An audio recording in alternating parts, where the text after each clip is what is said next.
On the morning of November 18, 1983, at the Tbilisi airport in Soviet Georgia, 21-year-old Tinatin Petviashvili stood in the boarding line for Aeroflot Flight 6833, adjusting the lace on her heavy white wedding dress.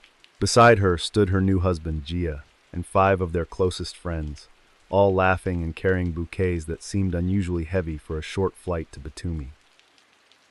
The group looked like the literal poster children for the Soviet elite, dressed in Western denim and expensive wool, their faces bright with the kind of confidence only high-ranking parents can buy. They moved through the VIP gate with a wave and a smile, bypassing the sluggish security lines that everyone else had to endure. And that was the final moment of peace anyone on that aircraft would experience. Tonight, I have 11 true stories about the moment the facade of safety finally cracks open, exposing the darkness underneath. You'll hear the steady rhythm of a late-night rainstorm and a low hum of white noise throughout the episode, so if you're settling in or driving through the dark, just let the atmosphere take over. If you find yourself drawn to the strange, the dark, and the mysterious told in this style, please subscribe and leave a comment letting me know what part of the world you're listening from tonight. And as for the like button, treat it like a suspicious wedding gift left on your doorstep. Don't shake it, don't open it, just push it very gently into the recycling bin and walk away.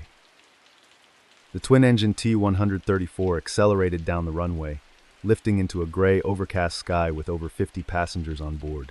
Among them were engineers, families, and 2 cockpit crew members who believed this was just another routine hop across the Republic. In the cabin, Tinatin sat next to her husband, her hand resting on the bouquet where 2 phone hand grenades were nestled deep inside the flowers. The group had spent months planning this, convinced that their status as the children of the Georgian intelligentsia would protect them from the consequences of what they were about to do. They didn't want money or political change. They simply wanted to be in the West, and they were willing to kill anyone who stood in their way. Once the fasten seatbelt sign flickered off, the atmosphere in the cabin shifted from celebratory to predatory. One of the men, Kaka Iadishvili, stood up and pulled a concealed pistol, screaming for everyone to remain in their seats or die. The group split up, moving with a practiced, jagged energy, rounding up the flight attendants and forcing them toward the front of the plane. You are sitting in 4C, watching a young woman in a wedding dress pull a grenade from her bouquet and hold it over her head, her face completely devoid of the joy she had displayed just 20 minutes earlier at the gate. The air in the pressurized cabin suddenly feels much thinner as the realization hits that the people supposed to be the future of the nation are now its captors. Up in the cockpit, the flight engineers heard the commotion through the thin door and immediately realized the situation was spiraling. They didn't have a protocol for a group of elite golden youth attacking a domestic flight, but they knew they couldn't let the plane leave Soviet airspace. As the hijackers began pounding on the cockpit door, demanding a course change for Turkey, the pilots engaged in a series of violent aerial maneuvers. They banked the plane so sharply that the hijackers were thrown against the cabin walls, their weapons skidding across the floor. In the chaos, the crew managed to signal the ground that a hijacking was in progress, but the attackers regained their footing and began firing through the door. The interior of the plane became a confined theater of war, with bullets splintering the plastic panels and the smell of ozone and cordite filling the cramped space. One of the hijackers managed to breach the cockpit, and a close-quarters gunfight erupted over the instrument panel. The flight engineer was shot multiple times, but he managed to draw his own service weapon and return fire, killing one of the attackers instantly. Blood splattered across the navigation charts as the plane continued to lurch through the sky, the pilots struggling to keep the aircraft level while dodging fire from behind their seats. Outside the windows, the sun began to set, casting long, bruised shadows over the Georgian mountains. Despite the carnage, the pilots were able to maintain control and began a steep descent back toward the Tbilisi airport. They lied to the hijackers over the intercom, claiming they were low on fuel and had to land in the Turkish city of Trabzon to refuel before continuing to the west. The hijackers, fueled by adrenaline and a lack of actual aviation knowledge, believed the ruse as they saw the lights of a city appearing through the clouds. As the tires screeched onto the tarmac, the group cheered, thinking they had successfully breached the Iron Curtain. They stayed huddled in the cabin, waiting for the doors to open so they could claim asylum in a land they had only seen in smuggled magazines. The reality outside the windows was not Turkey, but a nightmare of Soviet precision. The plane was immediately surrounded by the Alpha Group, the USSR's most elite counterterrorism unit, who had been scrambled the moment the distress signal was caught. The runway lights were cut, leaving the aircraft sitting in a pool of ink-black shadow, surrounded by hundreds of soldiers with orders to end the situation at any cost.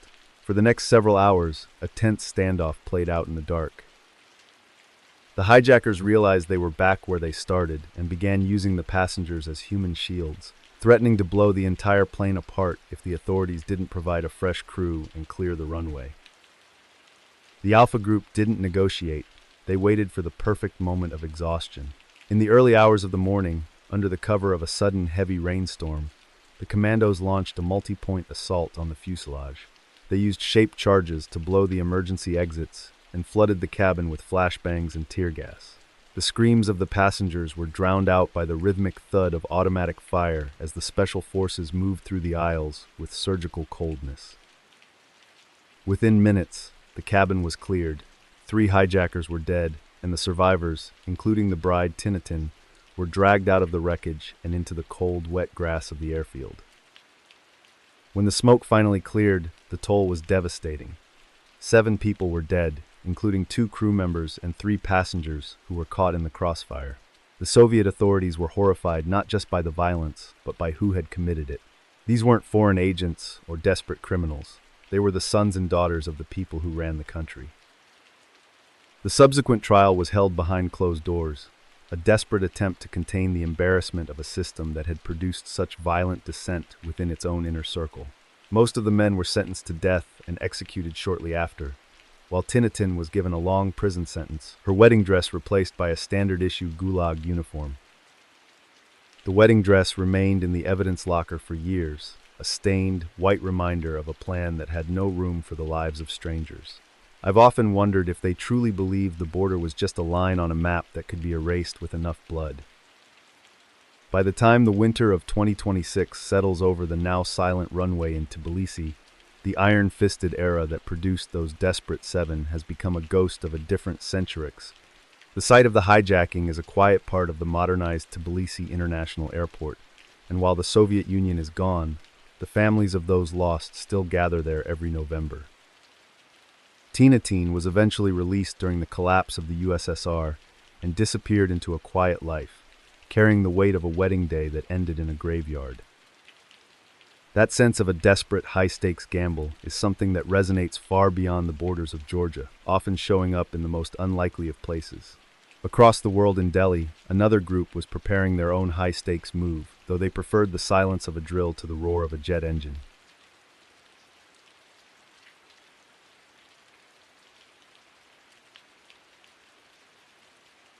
In the humid evening of September 22, 1982, in the heart of Delhi, 55-year-old shop owner Om Prakash Chabra pulled the heavy iron shutters of his jewelry store into place.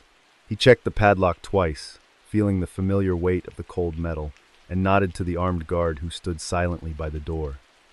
The street was alive with the smell of roasting spices and rickshaws.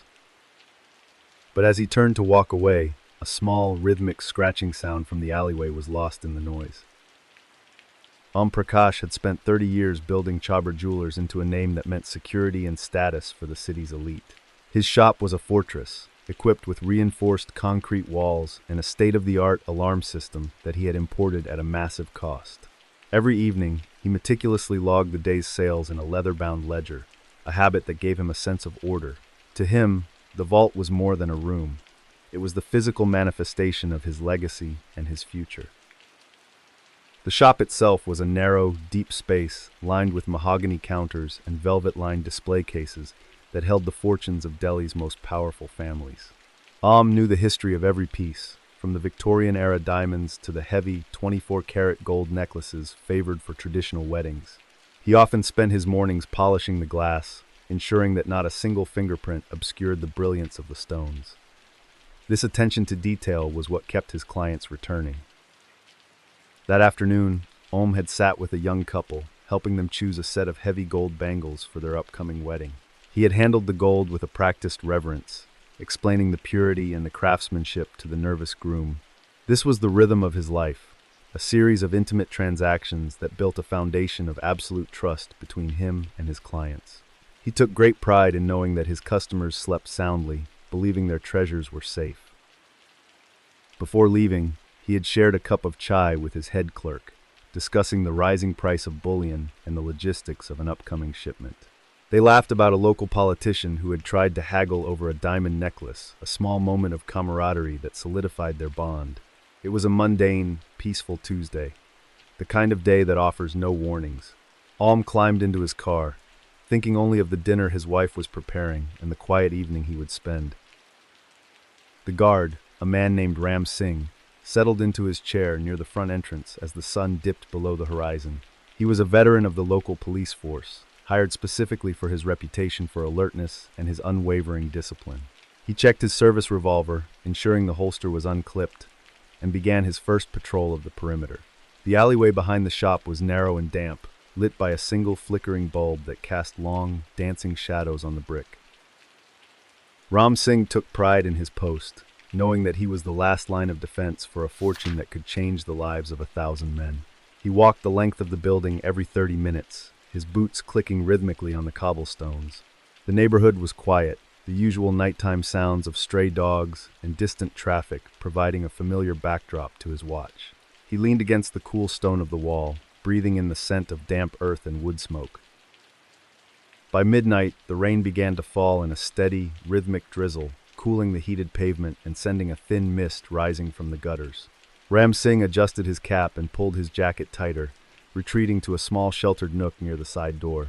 He watched the rain turn the dust of the street into a dark, slick slurry, his eyes scanning the empty road for any movement. It was a night like any other, defined by the slow passage of time and the comforting weight of his weapon.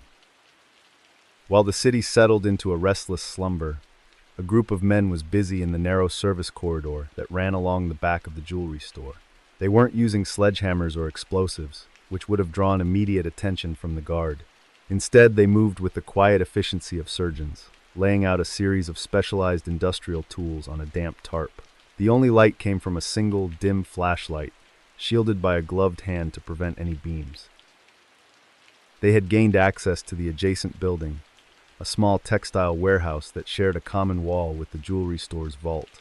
The wall was composed of layers of brick and reinforced concrete, nearly 3 feet thick and designed to withstand a significant impact.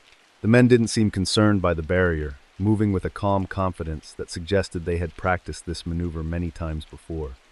They began to set up a tripod, its metal legs scraping on the floor. One man, wearing a heavy leather apron and a darkened visor, stepped forward with a long, hollow metal rod connected to a series of high-pressure tanks. He checked the valves, listening for the faint hiss of escaping gas, and signaled to his companions to take their positions. With a sharp, localized snap, a brilliant blue flame erupted from the tip of the rod, casting an eerie, flickering light across the cramped space. The heat was immediate, radiating outward like a physical blow. The man pressed the tip of the flame against the concrete, and the material began to glow a dull red before turning white-hot and liquid. There was no loud noise, only the steady, pressurized roar of the torch and the sound of molten stone dripping onto the floor. It was a surgical process, the flame eating through the reinforcement bars as if they were made of wax. The air in the small room became thick with the scent of ozone and the fine gray powder of pulverized masonry. On the morning of September 23rd, Om Prakash arrived at the store at his usual time, carrying a small bag of fresh marigolds for the shrine in the back office. As he turned the key in the heavy front door, he noticed a fine layer of gray dust coating the glass display cases. It looked like ash, or perhaps ground stone, and it seemed to be drifting from the direction of the main vault. His heart began to hammer as he realized the air smelled strangely of scorched metal. He hurried to the back of the store, his breath coming in shallow, ragged gasps as he reached the entrance to the fortified room. The massive steel door was still locked tight, its tumblers untouched and its surface gleaming under the fluorescent lights. But when he looked at the adjacent reinforced concrete wall, he saw a perfect, circular hole, large enough for a man to crawl through. Inside the vault, the shelves that should have been sagging under the weight of gold were bare. Om collapsed onto a small stool, his hands trembling so violently that he dropped his keys onto the dusty floor. He stared at the empty velvet trays, the realization sinking in that tens of millions of rupees in gold and gems had vanished in a single night. There were no signs of a struggle, no blood, and no evidence of a hurried escape. It was as if the contents of the vault had simply evaporated, leaving behind nothing but the cold, lingering scent of an industrial furnace. The Delhi police arrived within the hour, led by a seasoned detective who had spent his career chasing common street thugs and pickpockets. He stood in the center of the vault, looking at the precision of the hole in the wall with a mixture of confusion and professional respect. The edges of the concrete were melted, not smashed, suggesting the use of a tool that the local police had never encountered in a criminal context. They began the process of dusting for prints. Investigators interviewed Ram Singh, who insisted that he had remained at his post the entire night and heard absolutely nothing unusual. He described a quiet night with light rain, claiming that he only stepped away for a few minutes to grab a glass of water from a nearby stall. The detectives searched the surrounding alleyways, finding no footprints or discarded equipment. It was as if the perpetrators had moved through the shadows, leaving the physical world undisturbed. Forensic teams began to analyze the residue found around the hole, discovering traces of high-pressure oxygen and magnesium. This led them to realize that the thieves hadn't used a drill, but an oxygen lance, a tool capable of cutting through solid rock and steel at temperatures exceeding 2,000 degrees. This level of technical expertise was unheard of in the Indian underworld of the early 80s. It suggested a level of planning that moved far beyond simple greed. The search for the oxygen lance equipment became the primary focus of the investigation, as such tools were not commonly available to the public. Detectives began visiting industrial supply yards and construction sites, looking for any reports of stolen tanks or missing thermal equipment. They interviewed dozens of welders and engineers, trying to find anyone with the specific skill set required to operate such a dangerous instrument. The trail remained cold for many weeks. Meanwhile, the police analyzed the entry point in the adjacent warehouse, finding that the thieves had spent days, or perhaps weeks, preparing the site. They had installed sound-dampening panels and ventilation fans to clear the smoke, suggesting a highly organized operation with significant financial backing. The owners of the warehouse were questioned, but they claimed to have no knowledge of the intruders, as the building had been used only for long-term storage. A breakthrough occurred when a local informant mentioned a group of men who had been seen frequently at a small tea stall near the industrial zone. They were described as being unusually quiet and well-dressed, often carrying large, heavy bags into a nearby garage. The detective assigned a surveillance team to the location, watching the garage from a distance for several days. They noted a white van that arrived and departed at odd hours, moving with a cautious speed. As the investigation deepened, a young technician was brought in to examine the sophisticated electronic alarm system that should have alerted the entire block. You are standing in the shadows of the vault, watching him pull a single wire that has been bypassed with a simple copper bridge.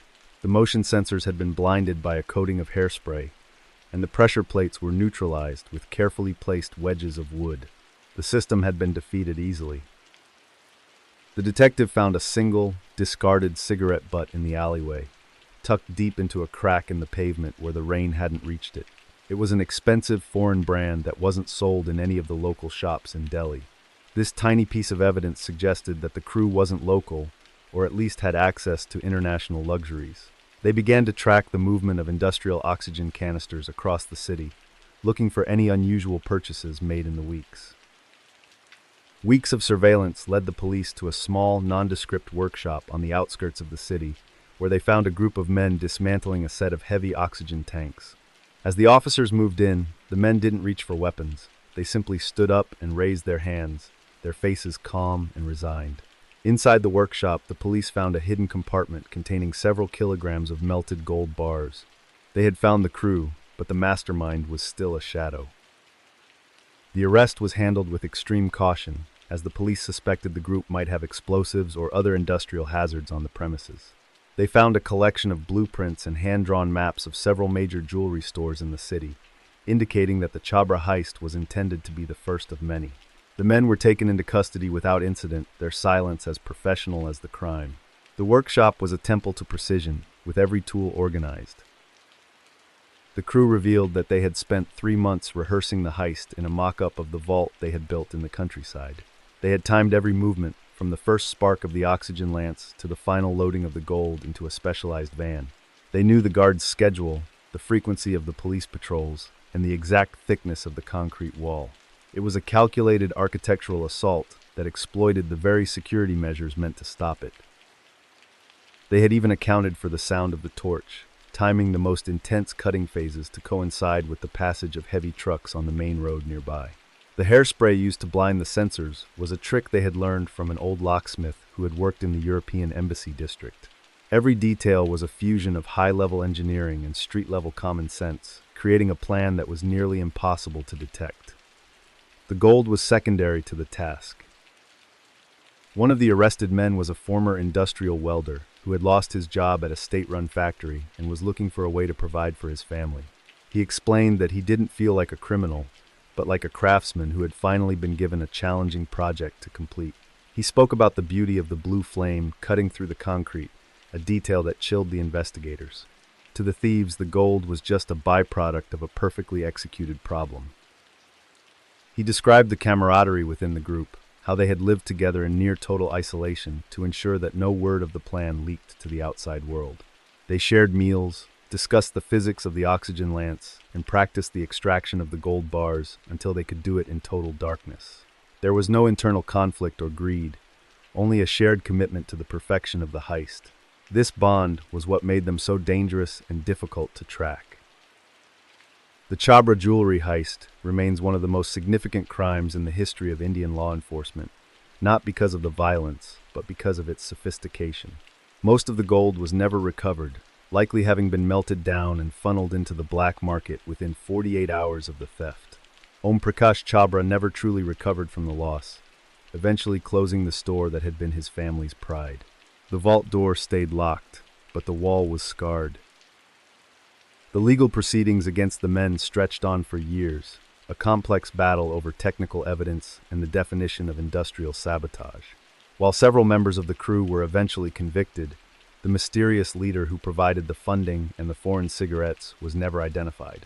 He remained a ghost in the machine, a whisper of a man who had orchestrated the most perfect crime the city had ever seen. The gold had moved through the shadows into the night. Deep into the spring of 2026, the dust in that empty Delhi vault has long since settled, leaving only the scar in the concrete as a reminder of the night the gold simply evaporated. The case is still studied in Indian police academies as the definitive example of professional technical burglary. Security regulations for banks and jewelry stores across the country were completely rewritten in the wake of the heist, mandating seismic sensors and multi-layered alarms. The location of the original shop has since been converted into a modern electronics outlet. The story serves as a reminder that walls are only as good as the silence. The thickest concrete becomes like butter when given enough heat and enough time. It is a terrifying thought to realize that your safety depends entirely on someone else's lack of imagination. From the scorched scent of industrial metal, we move to a different kind of silence found in the quiet, sterile rooms of a nursing home in West Germany.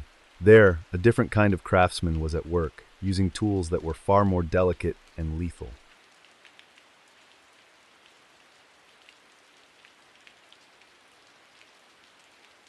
On a freezing Tuesday in January 1982, 42-year-old Dr. Klaus Wagner sat in his sterile office at the Münster University Institute of Legal Medicine, peering through a microscope at a blood slide. The room smelled of isopropyl alcohol and old paper. Outside, the gray sky pressed against the windows, promising more snow before nightfall. Klaus adjusted the focus dial, looking for a reason why a healthy woman had simply stopped breathing in her own home. The slide belonged to Maria Schmidt, a 78-year-old widow who had been found dead in her armchair 3 days earlier. Her house was perfectly tidy, her tea set was clean, and there were no signs of a struggle. The attending physician had listed the cause as heart failure, which was common for someone of her age.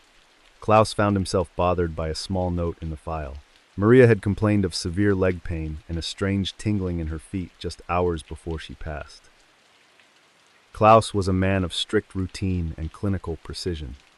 He spent his mornings analyzing toxicology reports and his afternoons lecturing students on the subtle signatures of heavy metals. For him, the human body was a map of choices and accidents, written in chemical markers. He took pride in being the man who spoke for those who could no longer speak for themselves. The silence of the laboratory was his sanctuary from the chaotic world that existed outside the reinforced doors. A week later, another file landed on his desk.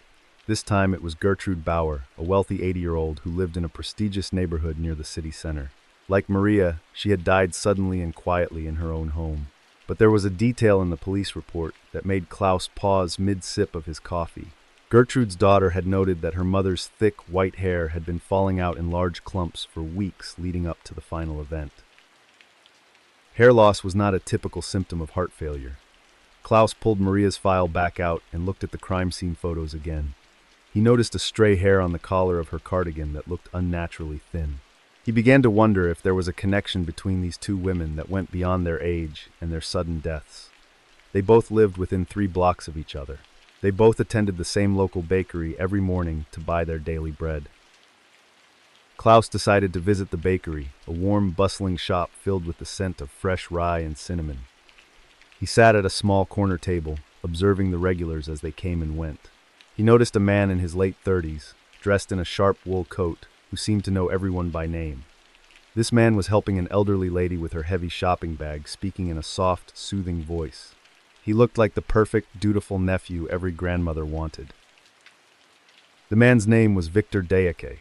He was a local freelance gardener and handyman who had built a reputation for being incredibly helpful to the older residents of Münster. He didn't charge much for his services, often saying that he enjoyed the company more than the money. Victor was known for bringing small gifts, like specialized herbal teas or homemade jams, to his clients. He was the kind of man who always remembered a birthday or a quiet anniversary. The subtle way Victor manipulated the space around him, never standing too close but always remaining within reach.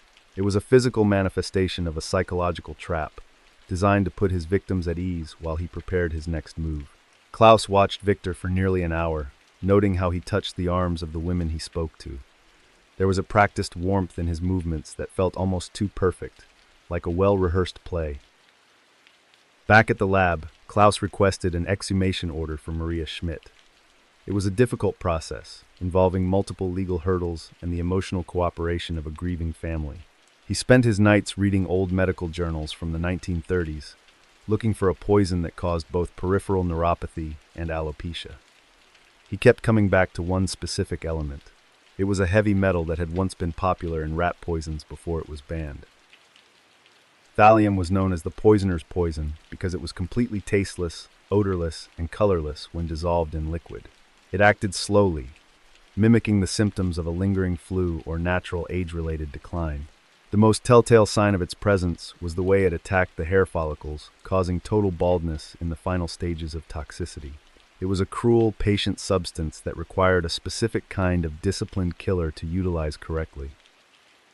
Klaus studied the biological mechanism of the poison with a grim fascination. Thallium replaces potassium in the body's cells, effectively shutting down the electrical signals that keep the nerves functioning. It begins with a tingling in the fingertips and toes, a sensation that many elderly patients mistake for poor circulation. By the time the hair begins to fall out, the damage to the central nervous system is already irreversible and almost always fatal. The morning of the exhumation was cold and damp. Klaus stood by the grave as the coffin was raised, feeling a heavy sense of responsibility. He performed the autopsy in a specialized pressurized room, taking samples of liver tissue, bone marrow, and the remaining strands of hair. He worked in total silence, the only sound being the hum of the ventilation system.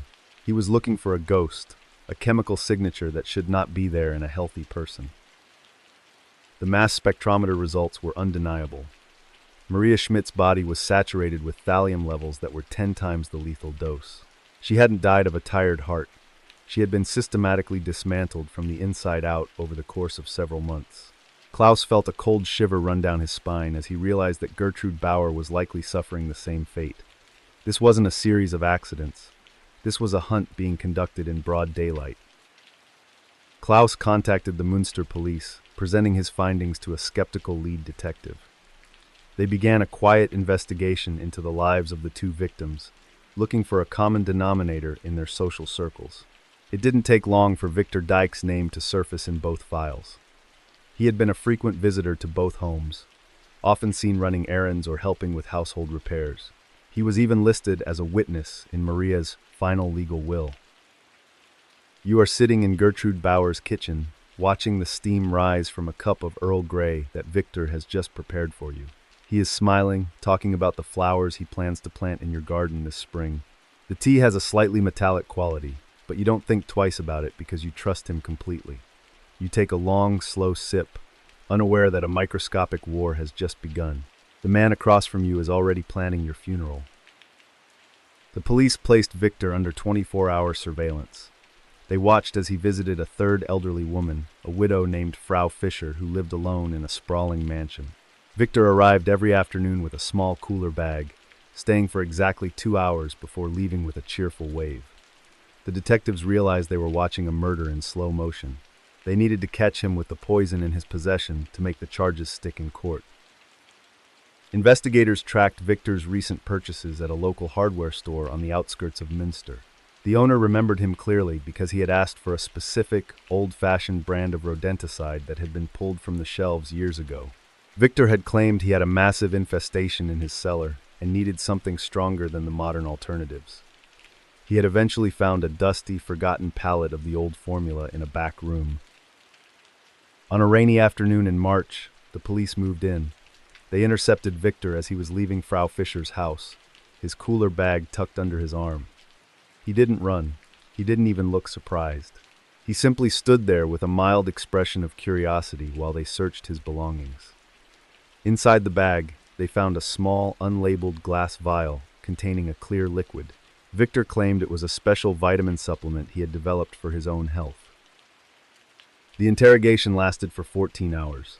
Victor remained calm, his voice steady and polite as he answered every question with a practiced deflection. He spoke about his love for the elderly and his desire to help those who had been forgotten by society.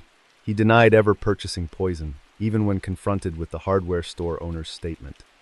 He was a master of the reasonable doubt, a man who had built his entire identity on being helpful.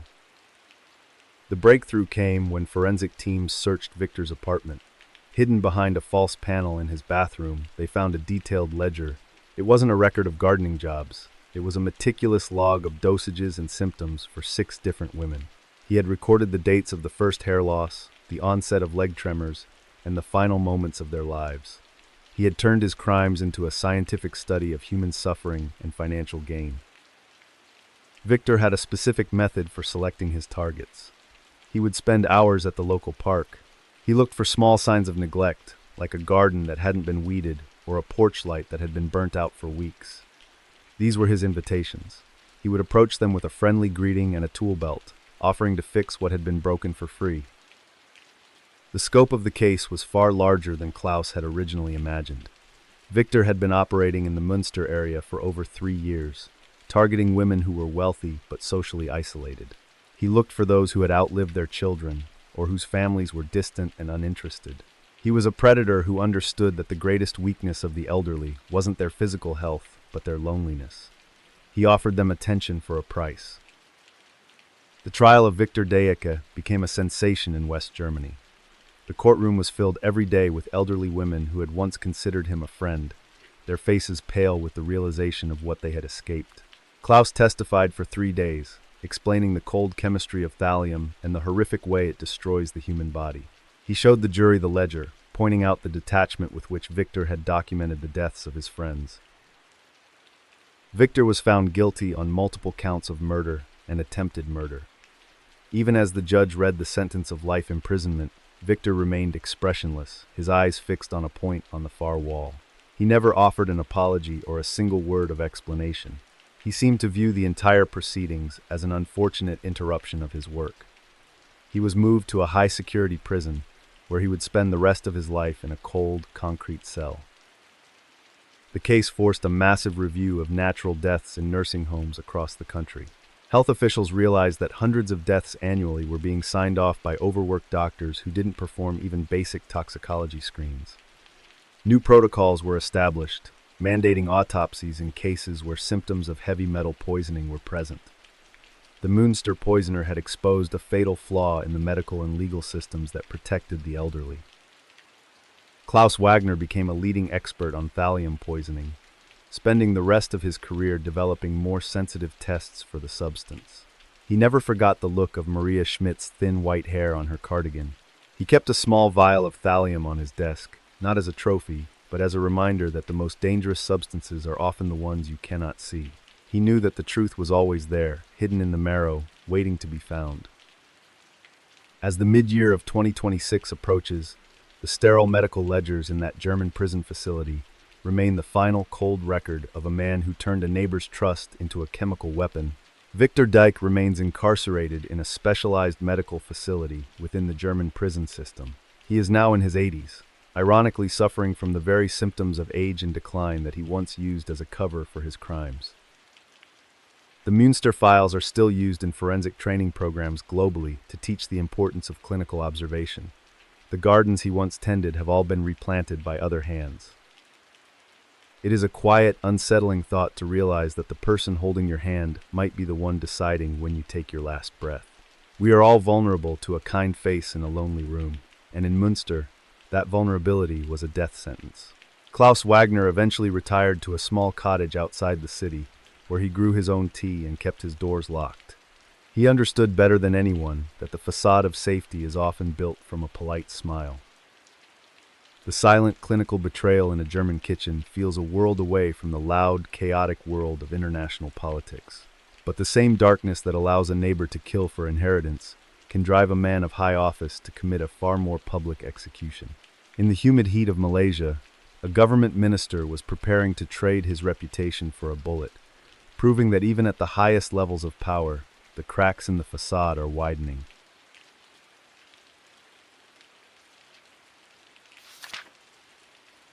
In the humid early hours of April 14, 1982, in the quiet residential area of Seri Asun in Negri Sembilan, 50-year-old Muhammad Taha Talib stepped out of his car and walked toward his front porch. The air was thick with the scent of damp earth and tropical rain. He reached for his house keys, his mind likely on the upcoming general election just days away. And then, the silence of the suburban night was shattered by three sharp, rhythmic cracks. Taha was a man of the people, a politician who didn't rely on flashy motorcades or loud speeches to win his constituents. He spent his weekend mornings at the local coffee shops, listening to the complaints of farmers and the concerns of small business owners. He carried a small notebook in his pocket where he scribbled down names and dates, a habit that made the people of Negri Sembilan feel truly heard in a government that often felt distant. His role as the Speaker of the State Legislative Assembly required a delicate balance of firmness and diplomacy, a skill he had mastered over decades of service. He was the one who ensured that even the most heated debates remained respectful, guiding the room with a calm authority that few dared to challenge. He was a pillar of the community, the kind of man who would stop his car to help a neighbor change a tire on a rainy afternoon. On the evening of April 13th, Taha had returned home later than usual after a marathon session of planning meetings. He was tired, but there was a visible sense of satisfaction in the way he moved, knowing that the campaign was moving in the right direction. He had stopped at a roadside stall to buy a small bag of fried bananas, a simple treat that he enjoyed sharing with his wife before they retired for the night. He lived in a neighborhood where everyone knew everyone else's business, a place where the sound of a closing car door was usually the most exciting event of the night. His house was surrounded by a low stone wall, just high enough to provide privacy, but low enough to allow for a friendly wave to a passing neighbor. Taha felt a deep sense of peace in this environment, believing that his years of service had earned him a layer of protection. His wife, a soft-spoken woman who had stood by him through every political storm, was waiting inside with a pot of tea. She had heard his car pull into the driveway and was just reaching for the light switch on the porch when she paused. There was something about the rhythm of his footsteps that felt slightly off, a hesitation that she couldn't quite name. She waited for the sound of his key in the lock, but that sound never came.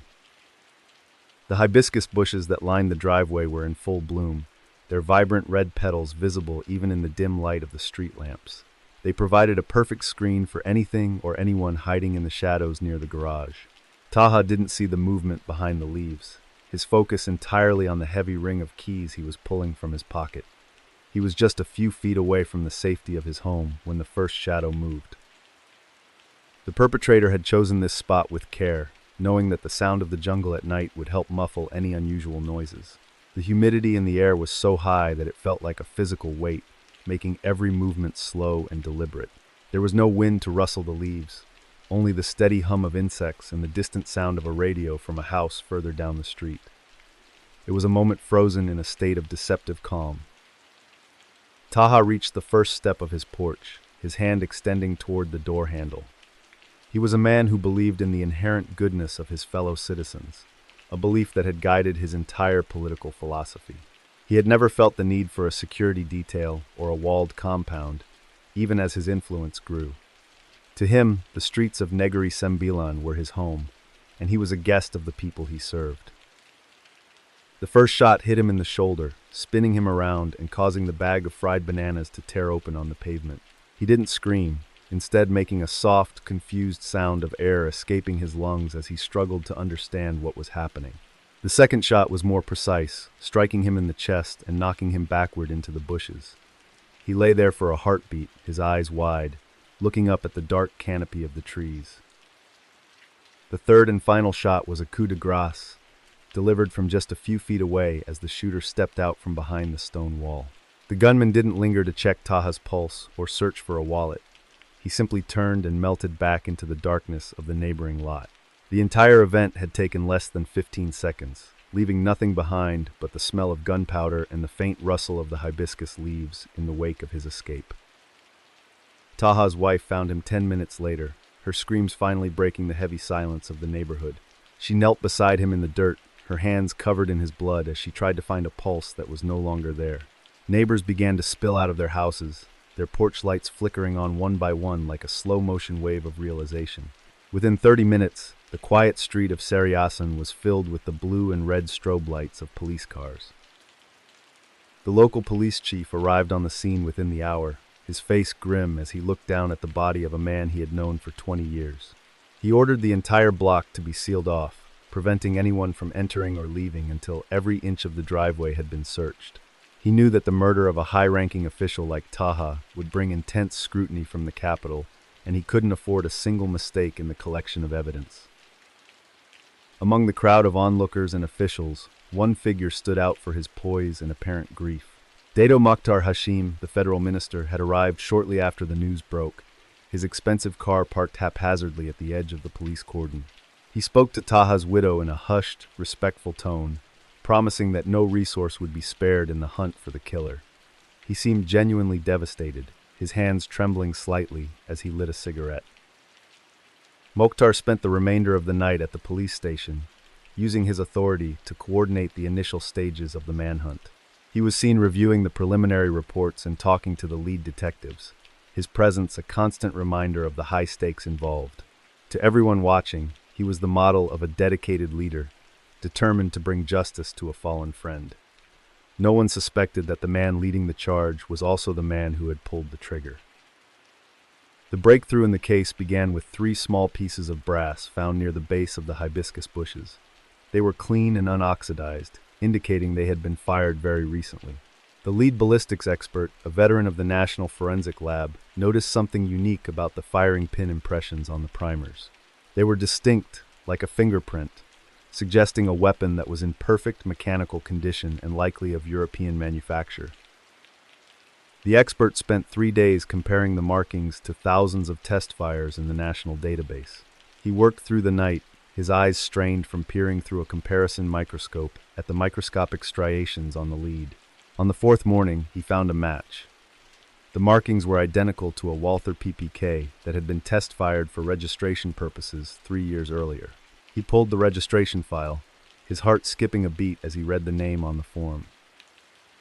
The file belonged to Dato Mokhtar Hashim. The detective who received the report initially thought there must be a mistake, perhaps a clerical error or a mix-up in the lab. He requested a second test, then a third, using different technicians to ensure there was no bias in the results. Every time, the conclusion was the same. The bullets that killed Muhammad Taha Talib had been fired from the personal sidearm of the Minister of Culture, Youth, and Sports. The police then began a secret audit of the minister's movements on the night of April 14th. They found that his official driver had been dismissed early, and his security team had been told to take the night off. a highly unusual request for a man in his position. A local petrol station attendant recalled seeing a dark sedan similar to Mokhtar's car refilling around midnight, heading in the direction of Sarıyasin. The pieces were starting to form a terrifying picture. Investigators also discovered a hidden safe in Mokhtar's private office that contained a second, unregistered box of .32 caliber ammunition. The lot number on the box matched the chemical composition of the lead found in Taha's body perfectly. This was a detail that only a professional forensic audit would have uncovered, providing the final link between the minister and the murder weapon. The net was closing in on a man who believed he was above the law. You are sitting in the back of a black sedan, watching the rain streak across the window as you drive toward a house you know well. You have a Walther PPK tucked into your waistband, and you feel the cold weight of the metal against your skin as a reminder of the choice you've made. You believe that one single act of violence will secure your future and eliminate the man who stands in your way. You are a minister of the state, yet you are currently nothing more than a hunter in the tall grass. The arrest took place in the early morning hours, carefully timed to avoid a public spectacle that could lead to civil unrest. A small team of high-ranking officers entered Mokhtar's home, their faces set in grim masks as they presented the warrant. Mokhtar was in his robe, drinking a cup of coffee, and he didn't say a word as they read him his rights. He simply set the cup down on the table and followed them out, his head held high even as the handcuffs clicked shut.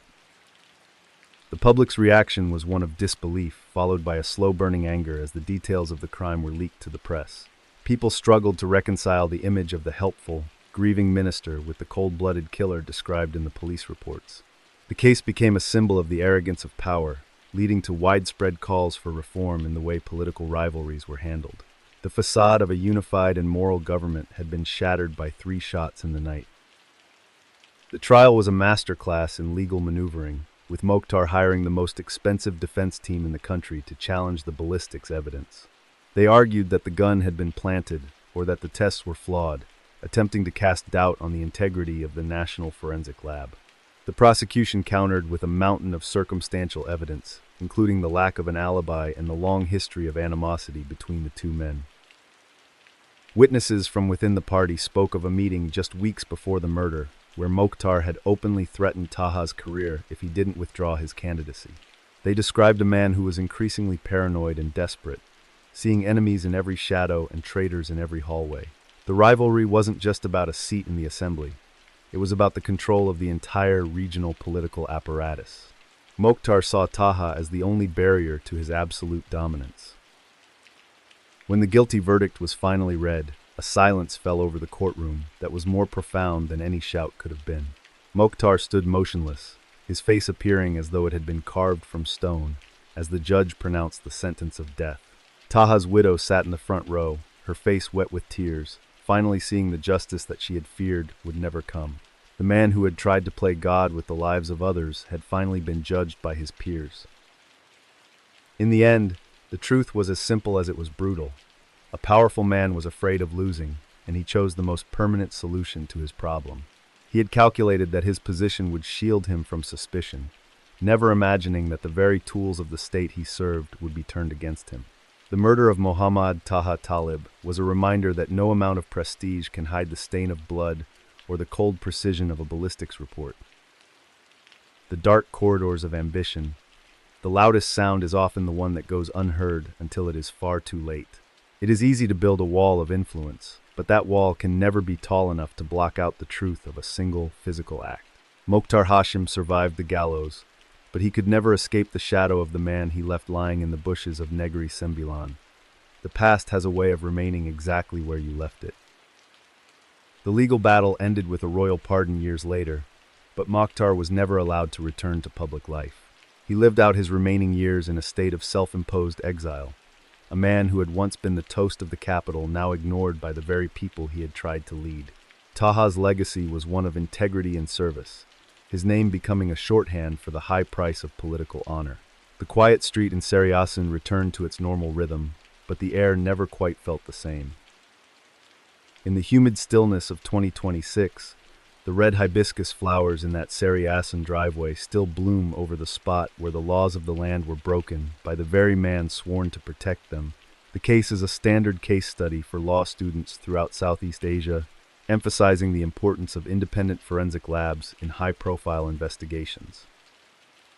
The Walther PPK remains a permanent part of the National Police Museum's collection, an artifact of a dark chapter that the nation has moved past but never forgotten. The hibiscus bushes at the old residence still bloom every year, their red petals a silent witness to a night of betrayal and a bullet that changed everything. The calculated violence of a single minister in Malaysia is a chilling example of how power can corrupt a single human heart. But sometimes, violence isn't a targeted strike by an individual.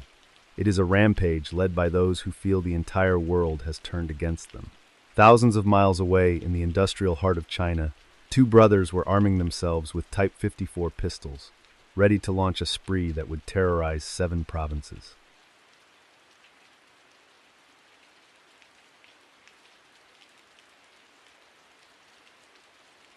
On the afternoon of February 12, 1983, inside the pharmacy of the Shenyang Air Force Hospital, veteran employee Zhou Xiaocheng was counting out inventory in the dim light of the back room.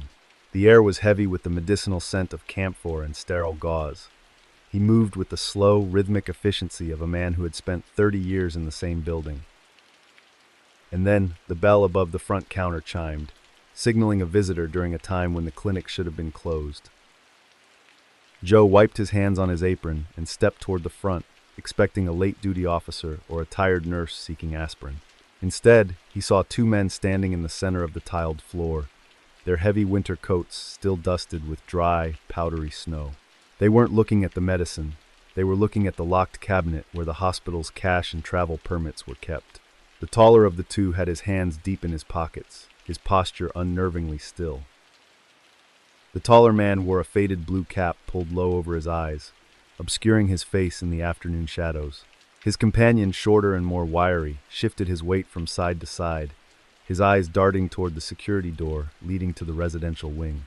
Joe offered a polite greeting, his voice echoing in the hollow silence of the hallway. Neither man responded. There was a sudden sharp intake of breath as the taller man slowly withdrew a heavy black object from his coat. It was a Type 54 semi-automatic pistol, the standard sidearm of the People's Liberation Army, its steel barrel catching a sliver of light from the window.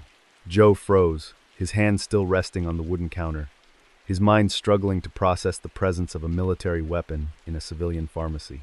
This was a time of strict control, where even a kitchen knife was a tracked item. The shorter man stepped forward, pulling a heavy canvas bag from his shoulder with a violent tug. You are standing at the end of the long, white hallway, watching through a crack in the door as the man with the gun gestures toward the vault. Your heart is hammering against your ribs, the sound of it so loud in your ears that you are certain they can hear it. There is nowhere to run, and the only exit is blocked by 2 men who move with a chilling, synchronized focus. You realize that the quiet, predictable safety of your shift has just vanished into the cold winter air. The sound of the first shot was not a roar, but a sharp, localized snap that shattered the glass of the display case. It was followed by a heavy silence that felt even more terrifying than the noise itself. Joe watched the shorter man scoop handfuls of cash and ration coupons into the bag, his movements jagged and frantic. The taller man remained fixed at the door, his eyes scanning the corridor for any sign of movement. They moved like ghosts in a house they already knew well. Within minutes, the intruders disappeared into the blizzard, leaving behind a trail of blood on the pristine white tiles of the hospital floor. A security guard who had attempted to intervene lay motionless near the entrance, his flashlight still rolling slowly across the concrete. The hospital staff huddled in the corners of their offices, too terrified to speak or even call for help. The city of Shenyang, normally a place of strict order, was suddenly paralyzed by a violence it had no name for. Local police arrived as the snow began to pile up against the doors, burying any footprints the attackers might have left in the courtyard. They found 4 spent shell casings, each stamped with a military factory code that suggested the weapons had been stolen from a government armory. This was more than a simple robbery. It was an act of war against the state. A massive dragnet was initiated, with checkpoints appearing on every major road leading out of the Liaoning province. Investigators spent 48 hours scouring the city's records, looking for anyone with the training to handle a Type 54 with such lethal precision. They interviewed hundreds of former soldiers and factory guards, but the descriptions provided by the survivors were frustratingly vague. All they knew was that the suspects were brothers, and they possessed a level of calm that only comes from experience. The city began to feel like a cage, with every citizen looking over their shoulder. The tension in the interrogation room was a physical weight as the lead detective looked over the grainy surveillance sketches. We are all sitting in that cold room together, hoping that the next report from the field brings a name to the shadows that have stolen our sense of peace. The scale of the response was unprecedented, involving thousands of soldiers and civil defense volunteers, yet the two men seemed to have vanished into the vast, freezing landscape of the north. A week later, a report came in from a railway station hundreds of miles to the south. Two men fitting the description had been spotted boarding a freight train, their faces hidden by heavy scarves. They had engaged in a brief gunfight with a patrol officer before disappearing into the darkness of the rail yards. It was clear that these were not ordinary criminals. They were a mobile threat that was moving faster than the news could travel through the official channels. The investigation finally broke wide open when a stolen identity card was recovered from a discarded coat near the tracks. This was the moment the Phantoms finally gained a name. The men were Wang Zongfang and Wang Zonghua, brothers from a family with a history of military service. Zonghua, the elder, had been a skilled marksman who had once been trusted with the very weapons he was now using to terrorize the public. They were no longer just the brothers, they were the two Wangs. The brothers didn't stop in the south, they turned west, crossing into the rugged industrial heartlands where the coal smoke was thick enough to taste. They moved through the labyrinthine alleyways of factory towns, blending in with the thousands of migrant workers who shifted from province to province. They never stayed in one place for more than a single night, always moving just before the local militia could organize a sweep of the tenements. Their presence was a ghostly rumor. Every encounter with the police followed the same terrifying pattern of high-speed precision and absolute lack of hesitation. In the city of Hengyang, they were cornered in a crowded market square but managed to fight their way out by using the heavy wooden stalls as cover. They fired with a discipline that suggested they were counting every single bullet, never wasting a shot on a target they couldn't hit. The public was warned that they were armed with military-grade ammunition. The hunt for the Wang brothers became a national obsession, stretching across 7 provinces as they fought their way through one checkpoint after another. They stole cars, robbed grain depots, and used their military knowledge to bypass the rudimentary communication networks of the rural police. They were survivalists who understood the terrain better than the men chasing them. Every time the authorities closed in, the brothers would find a gap in the line and slip away into the mountains. By late summer, the search had moved into the rugged, forested hills of Jiangxi province. The heat was oppressive, and the dense foliage made every step a potential ambush. The Wangs had been on the run for 7 months, their clothes reduced to rags, and their ammunition supplies dwindling. They were living off the land, stealing small amounts of food from isolated mountain farms and sleeping in shallow caves. They were exhausted, but they remained as lethal as the day they started. The local militia units in Jiangxi were put on high alert, with every village leader instructed to report any missing livestock or stolen clothes immediately. The mountains were a maze of limestone caves and thick bamboo groves that could hide an army, let alone 2 desperate men. The soldiers moved in long, sweeping lines, their bayonets catching the occasional sliver of sunlight that penetrated the canopy. The air was filled with the sound of cicadas and distant thunder. On the morning of September 13th, a local farmer noticed a thin plume of smoke rising from a ravine near the Xicheng County line. He didn't investigate himself. Having heard the warnings on the village radio about the dangerous men from the north, he walked 3 miles to the nearest police outpost and whispered what he had seen. Within the hour, over 30,000 people, including soldiers, police, and local militia, began to converge on the isolated mountain peak. The logistics of the final encirclement were staggering, with trucks and buses being commandeered to ferry thousands of volunteers to the base of the mountain. They formed a human chain that stretched for miles, ensuring that not even a bird could fly out of the area without being seen. The brothers were trapped in a pocket of land less than 2 miles wide, with the sound of thousands of voices slowly closing in on them from all sides. The final act was beginning. The standoff took place on a steep, rocky slope covered in waist-high grass and tangled vines. The brothers were cornered in a natural hollow, their backs against a sheer cliff face. They didn't surrender when the bullhorns called out their names. They responded with the sharp, rhythmic snap of their pistols. The mountain echoed with the sound of a small war as the militia units closed the circle, moving slowly and cautiously through the undergrowth to avoid a direct assault. The height of the climax was reached when the shorter brother, Zongfang, attempted to break through the line by throwing a homemade explosive. The blast was loud but poorly aimed, and it served only to give away their exact position in the grass. A volley of fire followed, shredding the leaves and splintering the rocks around them. There was a final, desperate cry from the hollow, and then the mountain fell into a heavy, unnatural silence that lasted for several minutes. When the soldiers finally reached the hollow, they found the Wang brothers lying side by side. They were emaciated, their ribs visible through their torn shirts, and their feet were wrapped in bloody strips of canvas. Their weapons were empty, the slides locked back on the final rounds.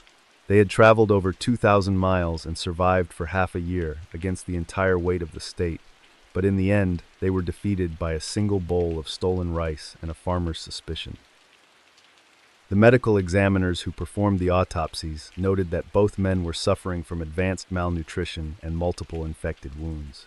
It was a miracle of sheer will that they had been able to walk, let alone fight with such accuracy. They had been living in a state of constant physical agony for months, yet they never once reached out for help or attempted to surrender. They had chosen a path of total self-destruction, and they followed it to the absolute end. The investigation into their motives revealed a dark, internal logic. They believed they were being unfairly targeted by the changing political climate, and decided that if they were to be outcasts, they would be the most formidable outcasts in history. They didn't seek to overthrow the government. They sought to prove that they could exist outside of it. It was a philosophy of pure, violent autonomy that ignored the lives of everyone they encountered on their path. One interesting detail that emerged only after their deaths was the discovery of a small handwritten diary in Zhonghua's pocket. In it, he hadn't recorded his crimes or his hatred, but a series of detailed drawings of the birds he had seen in the different provinces. He had documented the migration patterns of swallows while he was being hunted by thousands of men. This bizarre juxtaposition of natural beauty and human violence remains one of the most haunting aspects of the entire case. The aftermath of the Tu Wang's case led directly to the initiation of the Strike Hard campaign, a period of intense and often brutal law enforcement designed to restore order to the country. Thousands of people were arrested and executed for crimes that would have previously resulted in minor prison sentences. The brothers had effectively ended an era of relative leniency, proving that the system was vulnerable to those who possessed both the training and the will to defy it. Reaching the threshold of 2026, the silence in the Jiangxi ravines is no longer broken by the rhythmic snap of military pistols, but the patrol logs from that half-year of terror remain required reading. The official records of the manhunt are still used in Chinese police academies as a primary example of large-scale rural mobilization. The mountains of Jiangxi are now part of a national park, with hiking trails that pass near the very ravine where the final shots were fired. The Type 54 pistol used by Zonghua is kept in a restricted section of the National Museum of Justice, its serial number still visible on the worn steel of the frame. The legacy of the brothers is one of a broken social contract, a reminder that the most dangerous enemies are often those who were once the most trusted. They left behind a trail of grieving families and a nation that would never again look at a stranger in a winter coat with the same level of comfort. The silence of the North was returned, but the memory of the rhythmic snap of those pistols remains etched into the history of the 7 provinces they crossed. The most tightly controlled societies, the human capacity for chaos can never be fully extinguished. We spend our lives building walls and setting rules, only to find that the greatest threats often come from the very people we trained to protect us. The brothers were a mirror held up to a changing nation, showing a reflection that no one was prepared to see. Sometimes, the only thing more terrifying than the hunt is the realization of who you are hunting.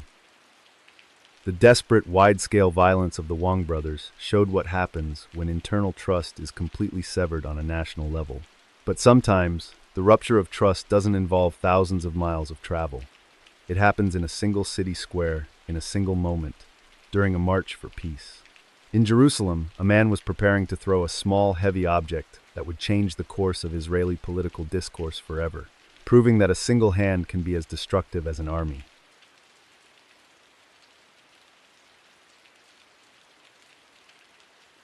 Jerusalem, outside the Prime Minister's office. Emil Grunzweig, a 35-year-old math teacher and paratrooper, stands with a flickering torch. The air is chilly, the scent of burning kerosene and wet stone filling his nose.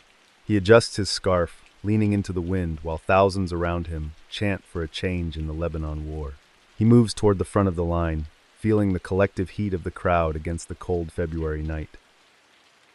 Emil lived a life governed by the logic of equations and the discipline of the military. He spent his weekdays in a classroom, patiently explaining the beauty of geometry to teenagers who were often more interested in the world outside the window. He was a man of quiet, steady habits, someone who enjoyed the morning light on the stone walls of his apartment and the bitter taste of black coffee before work. His friends knew him as a man of deep, unshakable conviction. He had served in the paratroopers with distinction, understanding the cost of conflict from the inside of a cockpit and the mud of a trench. This experience had shaped his desire for a peaceful resolution to the growing tensions in the north. He was not a professional activist. He was a citizen who felt he had a duty to stand up. On the morning of February 10th, Emil had helped his young daughter with her breakfast, making small talk about her school day as he poured the milk. He carefully packed her lunch, tucking a small napkin into the side of the bag, a routine act of fatherly care that defined his world. He promised to be home in time to help with her homework, oblivious to the fact that this mundane interaction would be their final moment together. The protest was organized by the Peace Now movement, a group calling for the resignation of the defense minister. The atmosphere in the city was electric and deeply polarized during that winter. Emil did not see the anger as a threat, but as a sign of a vibrant, healthy democracy. He walked toward the meeting point, his mind focused on the speech he hoped to hear later that night. He met up with a few colleagues near the old city walls, exchanging quick nods and handshakes in the fading afternoon light. They spoke about the logistics of the march and the heavy police presence at the intersections. The stones of Jerusalem seemed to absorb the tension of the crowd. As the sun dipped below the horizon, the group began its slow ascent toward the Prime Minister's residence. The torches were lit one by one, creating a river of orange light that snaked through the dark, narrow streets. Emil held his torch high, the flame dancing in the sharp gusts of wind that blew from the Judean hills. He was surrounded by people from all walks of life, joined together in a single, flickering moment of shared hope, while the cold air bit at his cheeks. Nearby, another man was watching the march from the shadows of a stone archway. Yona Rusovic was a 27-year-old with a restless energy and a deep-seated belief that the protesters were traitors to the state. He did not carry a torch or a sign. Instead, his hand was curled around a cold, metallic object, hidden deep in the pocket of his heavy coat. He watched the faces of the marchers, his jaw set in a hard line as he counted the people passing by his position. Yana had been following the news from Lebanon with a growing sense of personal betrayal and fury. He saw the protesters not as fellow citizens with a different opinion, but as an existential threat to the survival of the nation he loved. He had served his own time in the military and felt that those who had not seen what he had seen had no right to question the government's decisions. The cold object in his pocket felt like the only logical response left in his world. The march reached the area outside the Prime Minister's office, where a small group of counter-protesters had gathered behind a police barricade. The air was thick with insults and shouted slogans, the two sides separated only by a few feet of pavement and a line of tired officers. Emil was near the edge of the police line, his back to the shouting as he focused on the podium. He adjusted his grip on the wooden torch handle, feeling the rough texture of the grain. Yona moved through the crowd of counter-protesters with the quiet efficiency of a man on a singular mission. He did not shout or engage with the people around him, his focus entirely on the density of the group standing directly across the barrier. He reached into his pocket, his fingers finding the familiar shape of a safety pin. The smell of the crowd, unwashed wool and kerosene, seemed to sharpen his resolve. He stepped closer to the blue metal railing of the barricade. Without warning, Yana stepped forward and threw the object into the air with a fluid, overhand motion. It sailed through the flickering light of the torches, a small dark shadow against the night sky. Most people did not even notice it until it hit the ground with a dull, metallic thud at the feet of the marchers. Emil looked down, his brow furrowed, as he tried to identify the strange item that had just landed in the dirt next to his boots, shimmering in the firelight. You are standing in the center of the crowd, watching the small metal canister roll toward your feet. The world seems to slow down, the sound of the chanting fading into a dull roar in the back of your mind. There is a faint, rhythmic rattling sound as the object settles into a crack in the pavement. For a split second, you think it might be a piece of discarded equipment or a heavy toy, but then you see the empty ring where the pin used to be and the metal lever fly off. The explosion was a sudden, violent expansion of heat and sound that tore through the front of the march. It was not the thunderous roar seen in movies, but a sharp, localized crack that felt like a physical slap to everyone within 20 feet.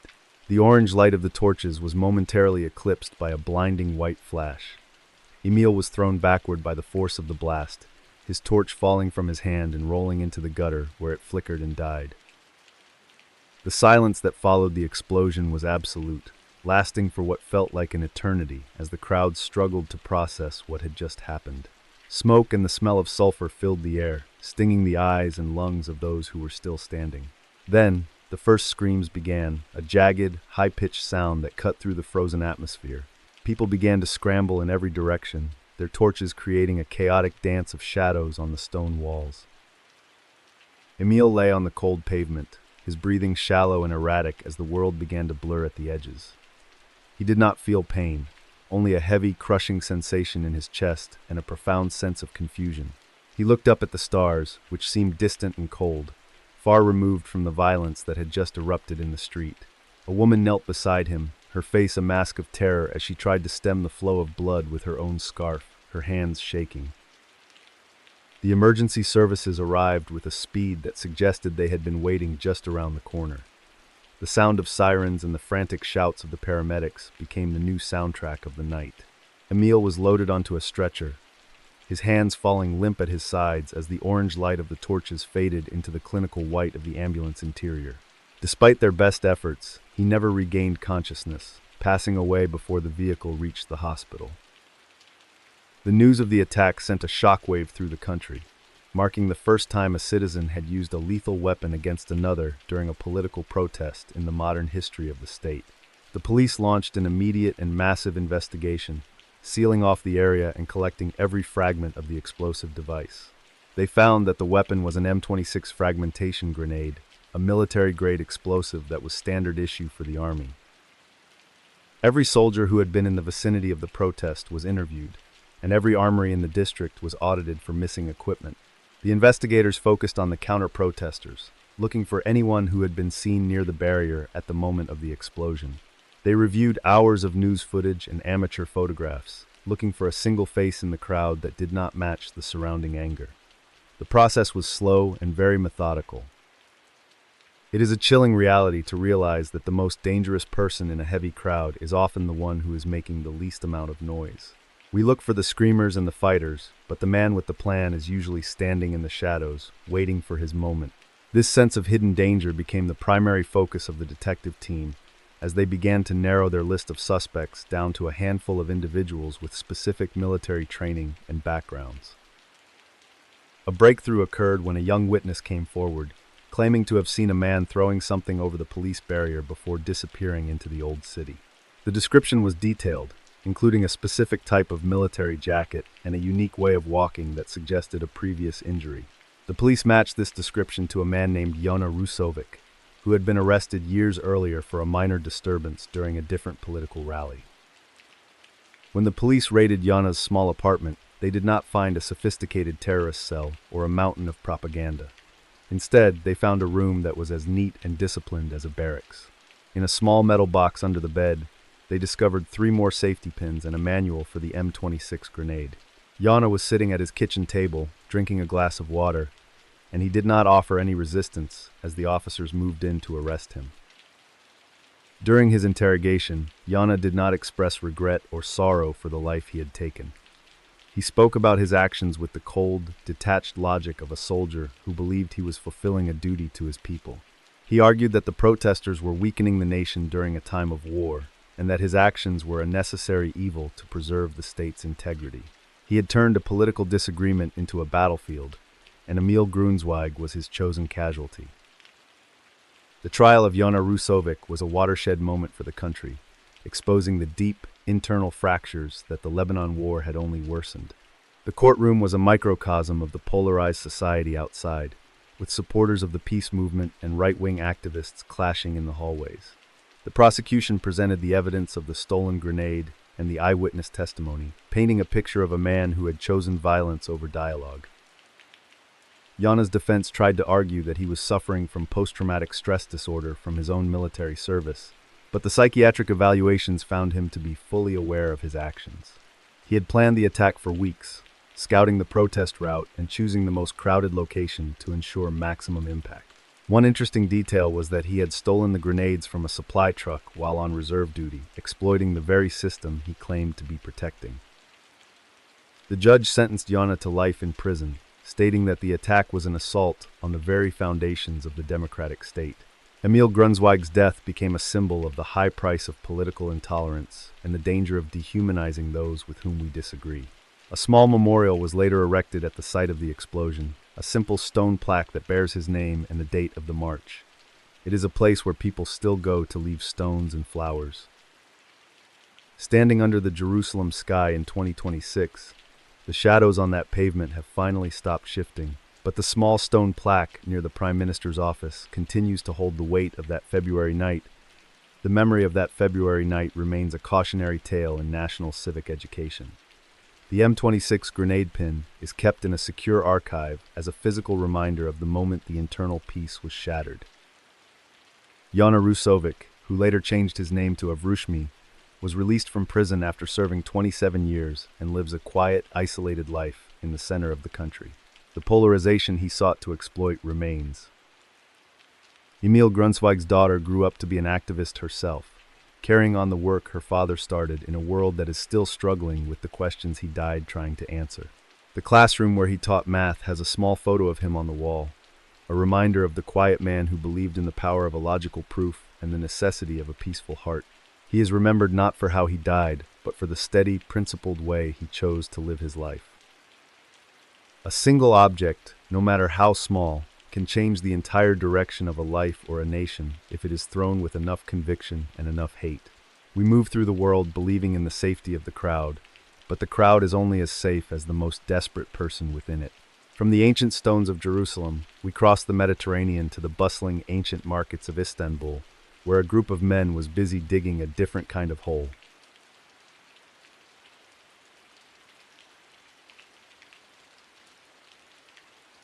In the humid early morning of August 15, 1983, in the labyrinthine corridors of the Istanbul Grand Bazaar, 70-year-old jeweler Ahmet Demir turned his heavy brass key in the lock of his shop door.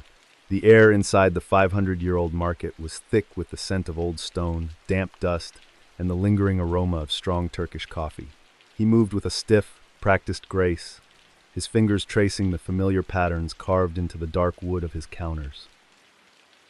Ahmet had spent 50 years in this small rectangular room, surrounded by gold that seemed to glow with its own internal light. He took a soft chamois cloth from his pocket and began to wipe away a thin layer of fine gray dust that had settled on the velvet display trays overnight. Outside, the bazaar was beginning to wake up, the sound of shutters rolling up and the rhythmic clinking of tea glasses echoing through the stone ceilings. He enjoyed the quiet pride of his trade. Every morning, Ahmet followed the same ritual. He would first light a small lamp in the back corner, then arrange his most valuable pieces in the center of the window. He specialized in traditional Ottoman designs, heavy gold necklaces, and intricate bracelets that required weeks of patient labor. His shop was a place of quiet transactions, where generations of families came to buy gifts that would outlast their own lifetimes. He believed in the permanence of the things he sold. On the previous Friday, he had helped a young man select a pair of diamond earrings for a wedding engagement. Ahmet had handled the stones with a reverence that bordered on the religious, pointing out the clarity and the specific cut that made them sparkle. He enjoyed the quiet pride of knowing that his work would be worn at a moment of great joy. He had carefully wrapped the box in silk before handing it over with a small, knowing smile.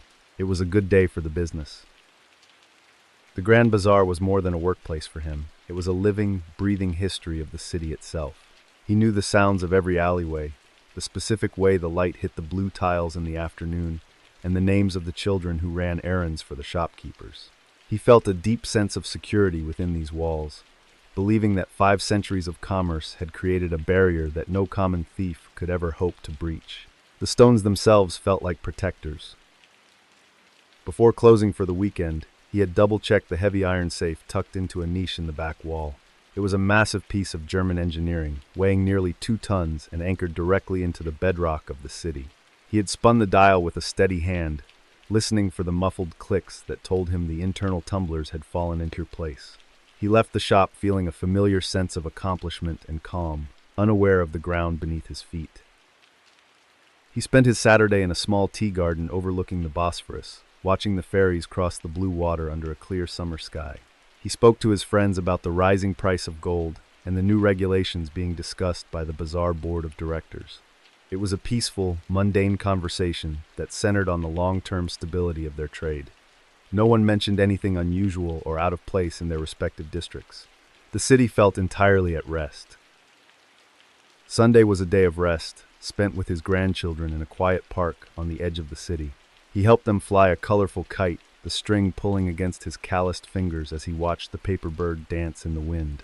He did not think about his shop once, trusting in the massive iron gates of the market and the armed guards who patrolled the corridors every hour. To Ahmet, the bazaar was a fortress, ancient and impenetrable. He slept soundly that night in his bed. The market remained closed for the national holiday, the silence in the vaulted halls absolute and heavy. Deep underground, away from the eyes of the guards, a different kind of rhythm was taking hold. It was a sound of slow, deliberate scraping, muffled by layers of earth and stone. But above ground, the city of Istanbul continued its holiday celebrations, oblivious to the fact that the floor beneath the oldest jewelry district was being removed. The earth was opening up. When Ahmet returned to his shop on Monday morning, the first thing he noticed was the smell. It was not the usual scent of dust and old wood, but something sharp and metallic, like the air after a summer lightning storm. He also noticed that the fine gray dust he had wiped away on Friday had returned, but this time it was much thicker, coating every surface in a uniform layer of grit. He paused, his hand still resting on the light switch, his breath catching in his throat. He looked toward the back of the shop, where the heavy safe sat in its shadowed niche. The iron door appeared untouched, its surface gleaming in the dim light of the hallway. But the floor in front of the safe was covered in a pile of debris that had not been there 2 days ago. There were chunks of broken tile and small heaps of yellow clay scattered across the Persian rug. He felt a sudden cold prickle of fear at the base of his neck, a sensation of being watched. He walked slowly toward the safe, his boots crunching on the broken masonry. As he reached the center of the room, he saw that a section of the floor, nearly 3 feet wide, had simply disappeared into a dark, rectangular void. It looked like a black mouth had opened up beneath his counters. He peered over the edge, his heart hammering against his ribs, and saw a ladder made of nylon rope disappearing into a tunnel that smelled of damp earth and stale recycled air. Inside the safe, the shelves were bare. The gold necklaces, the diamond rings, and the loose gemstones were gone, leaving behind only the velvet trays they had sat upon. Ahmet did not shout or run for help. He simply sat down on his small stool and stared at the hole in the floor. He realized that the thieves had not tried to break the lock or bypass the alarms. They had come from a direction that he had never thought to protect. His fortress had been breached from below. The Istanbul police arrived with a massive force, including architectural engineers and specialists from the National Security Department. They descended into the hole with flashlights and measuring tapes, discovering a tunnel that was nearly 40 feet long and reinforced with precision. It began in a small abandoned storage cellar 2 blocks away and traveled directly under the foundations of the bazaar, bypassing several main water lines. It was a work of dark engineering. The construction of the tunnel was a marvel of criminal technicality. It was dug with hand tools to keep the noise to a minimum, and the walls were lined with plywood panels to prevent a collapse. They had even installed a rudimentary ventilation system using small battery-operated fans. The investigators noted that the tunnel hit the floor of Ahmet's shop with an accuracy of less than 6 inches, suggesting the use of high-level surveying equipment and geological maps. You are standing in the cramped, damp darkness of the tunnel, the smell of your own sweat mixing with the scent of freshly turned clay. You can hear the muffled sounds of the market far above your head, a steady thrumming that reminds you how much weight is pressing down on your shoulders. You move a single shovel of earth, knowing that just a few feet of stone separate you from a fortune that will change your life forever. You are a ghost moving under the weight of history. Detectives interviewed the guards who had been on duty during the holiday weekend, but none of them had heard anything unusual. The market was a naturally noisy place, with the sounds of the old structure settling and the distant roar of traffic on the nearby hills. The thieves had also timed their heaviest digging to coincide with the sound of a construction crew working on a new sewage line just a few hundred yards away. It was a perfect auditory cover for their work. Forensic teams found several abandoned tools in the tunnel, including a specialized hydraulic jack and a set of surveyor levels. The tools were of professional quality, often used in large-scale urban infrastructure projects. They also found a single pair of heavy rubber gloves that had been discarded near the exit. There were no fingerprints, no DNA, and no sign of a struggle. The crew had vanished as cleanly as if they had never existed at all. The earth had swallowed them. The scope of the theft was staggering, totaling nearly $5 million in gold and diamonds at 1983 prices. It was the largest jewelry heist in the history of the country, and it sent a wave of panic through the other merchants in the bazaar. Everyone began to wonder if their own floors were secure. Ahmet spent his days watching the police work, his once vibrant shop now a crime scene defined by yellow tape and the lingering smell of wet, excavated dirt. A major breakthrough occurred when an architectural historian pointed out a detail in the tunnel path. It followed a very specific, forgotten Roman-era drainage channel that was not included on any modern maps of the city utility system. This meant the thieves did not just have surveying tools. They had access to historical archives that were restricted to the highest levels of the municipal government. The heist was not just about labor. It was about specialized insider knowledge. We are all sitting here in the dark with Ahmet, wondering how many other secrets are buried beneath the very ground we walk on every day. The police began to focus their investigation on the city urban planning department, looking for anyone who had recently requested access to the historical maps of the Grand Bazaar. They found a clerk who had gone on an unplanned vacation the day after the heist, leaving behind a small apartment that had been scrubbed completely clean. The clerk was a quiet, unassuming man who had worked for the department for 15 years without a single complaint or disciplinary issue. The investigation eventually led to a local engineering firm that had recently declared bankruptcy. Several of their former employees were identified as having the specific technical skills required to dig such a tunnel in a high-density urban environment. The police launched a series of coordinated raids on several addresses across Istanbul, but they found that most of the suspects had already fled the country, likely moving toward the borders of Europe. The trail was gone. One interesting detail that emerged was the discovery of a mock-up of the Grand Bazaar floor plan found in a rented garage on the outskirts of the city. The thieves had built a full-scale replica of the vault floor out of plywood and plaster to practice their final breach. They had even tested different types of hydraulic jacks to see which one would create the least amount of vibration. The heist was a masterclass in preparation, a project that had taken over a full year to plan. The gold and diamonds were never fully recovered, having been funneled through a network of international fences within hours of the theft. The precise nature of the tunnel and the high-level expertise required led many to believe that the heist was funded by a larger criminal syndicate looking to diversify their assets. The Great Tunnel Heist became a legend in the Turkish underworld, a story of how a group of men used science to defeat history and walk away into the night. Ahmet Demir never reopened his shop, the memory of the hole in the floor proving too painful to overcome. He sold the space to a younger merchant who specialized in leather goods, a trade that did not require the same level of security. Ahmet retired to a small house in the hills, where he spent his time tending to a small garden. He often told his grandchildren that the earth is never as solid as it seems, and that the greatest treasures are always the ones you cannot carry. Beneath the ancient stone floors of 2026, the secret path the thieves carved through the earth is now a solid block of concrete, burying the mystery of the missing millions forever. The Grand Bazaar has implemented a massive seismic and subterranean monitoring system designed to detect any unusual vibrations beneath the market floor. The original tunnel was filled with high-density concrete and sealed off forever, though its path is still marked on secret security maps of the district.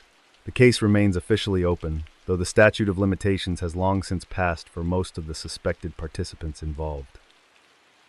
The story of the tunnel remains a cautionary tale for the merchants of Istanbul, a reminder that the most dangerous threats are often the ones that move in silence beneath your feet. The bazaar continues to thrive, its vaulted halls filled with the same sense of coffee and dust, but the merchants now check their floors as carefully as they check their locks. The shadow of the 1983 heist remains a part of the market's 500-year history. It is a quiet scar. The engineering precision of the Istanbul tunnel shows how the right knowledge can turn a fortress into a cage. But sometimes the most dangerous secrets are not buried underground. They are sitting right out in the open, on a mahogany desk in a quiet office in Athens. In the heart of Greece, a man was about to find out that a single open door is all a killer needs to end a lifetime of influence.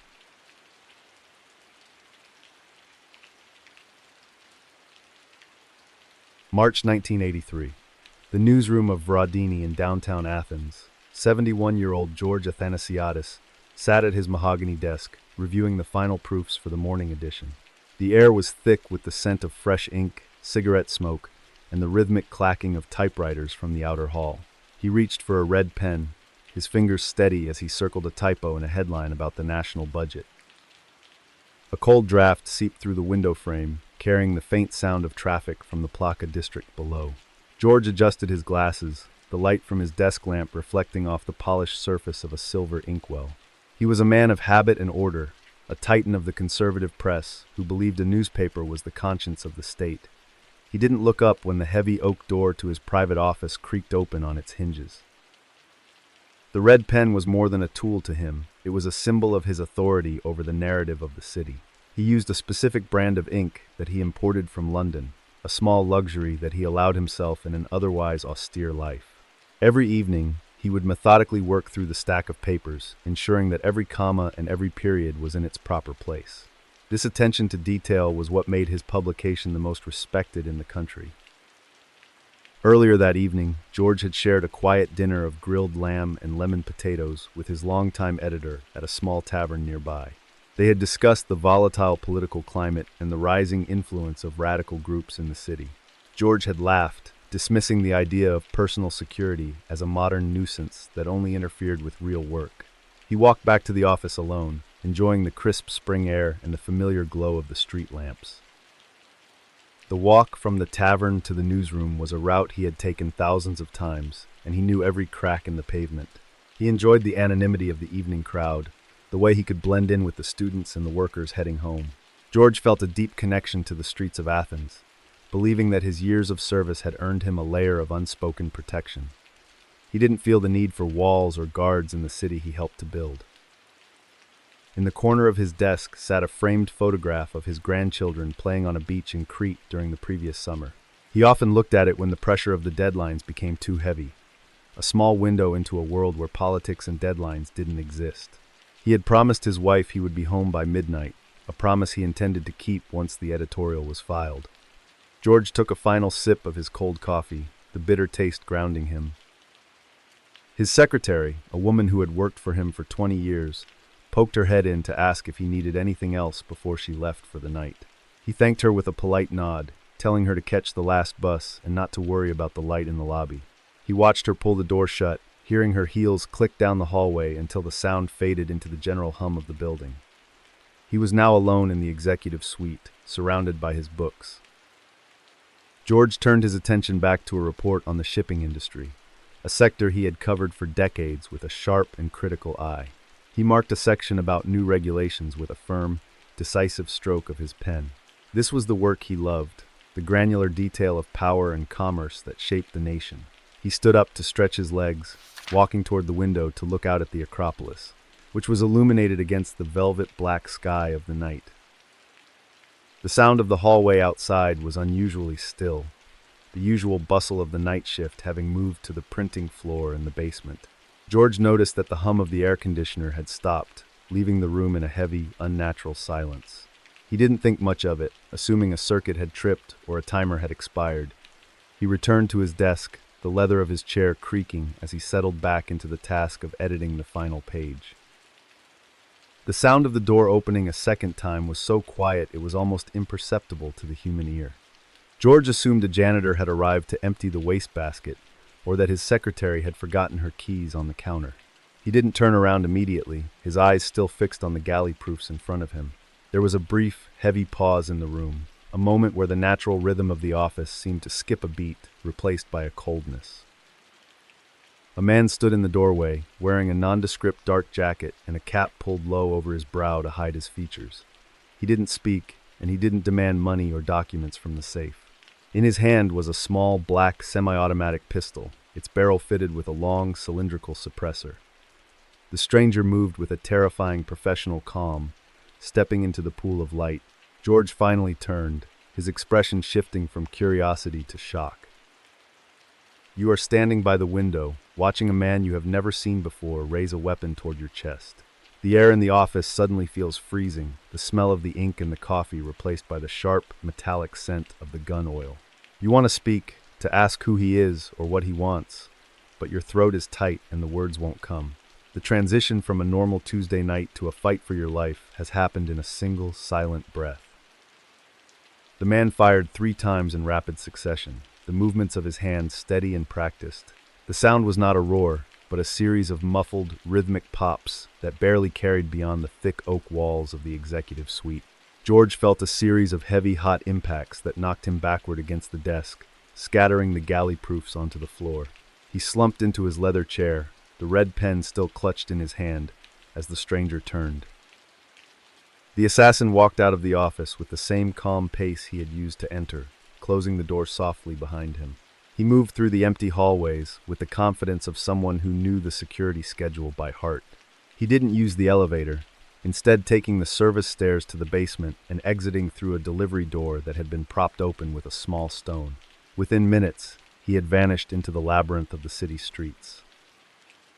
A night watchman found George 20 minutes later during a routine patrol of the upper floors of the building. He saw the light still on in the office and the door standing slightly ajar, which was unusual for that time of night. When he stepped inside, he saw the publisher sitting upright in his chair, his head tilted back as if he were deep in thought. It wasn't until the guard saw the dark, widening stain on the white shirt that he realized the truth. The Athens police arrived with a massive forensic team, sealing off the entire newspaper building and the surrounding blocks. They found 3 spent shells on the Persian rug, all of them 9mm caliber and manufactured in a foreign country. There were no fingerprints on the door handle or the desk, and the security cameras in the lobby had been spray-painted black just minutes before the shooting. It was a professional hit, executed with precision. Investigators interviewed every employee of Verdini, looking for any sign of a disgruntled worker or a recent threat. George had been a controversial figure due to his staunchly conservative views, but he had never reported any specific harassment to the authorities. The detectives began to look at the political landscape, focusing on the radical left-wing groups that had been active in Greece. They needed a motive that matched the high-level execution.